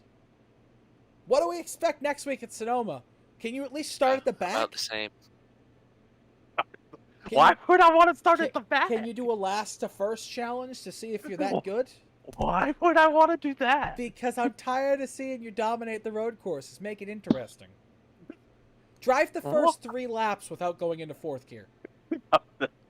Do it blindfolded. No blindfold. Oh Lord. Oh man. All right, gentlemen. Well, no it was a match for us blast there. talking to you, Christian. It's always a blast when you show up. You always push these guys harder than anybody else. So, because I feel like when you're here, they try harder because they don't want to get beaten by you since you're younger than them. And when you're not here, Greg and Joseph just kind of go easy on each other. And then Josh, you have wins in you, but you just keep getting caught up in other people's crap. Tonight you got caught up in other people's crap, but you guys had unlimited fast repairs, so it didn't matter how much crap you got caught up in them. But That's really what formed this race. Is you had like a couple guys that caused a wreck every 5th lap, but they were able to fix their stuff, so they were just out there bottlenecking the field, and not letting the true results show, but we still pulled through. All right, gentlemen, it was a blast talking to you. Joseph. Yes. I'll talk to you next week. Okay. It's Sonoma. So I'm not going to say I won't because nobody's proven to me that I won't talk to you next week. So, You never know. Stuff can happen. Somebody Anything go somebody go find Joseph Causey's house. Just cut the power. That's so nice. Yes, let's cut the power to five kids that live in here in this Well, house. not the power to the whole house. Just the power to your Just gaming room. cut the brake pedal. Take the wire. I the feel wire. like the man doesn't use the brake pedal. That's why he's so fast. But that's another story for a whole other day. All right, gents. You guys have a fantastic night and a fantastic weekend. We'll probably talk to at least one of you next week. You too. Thank you. Appreciate it. Thank you.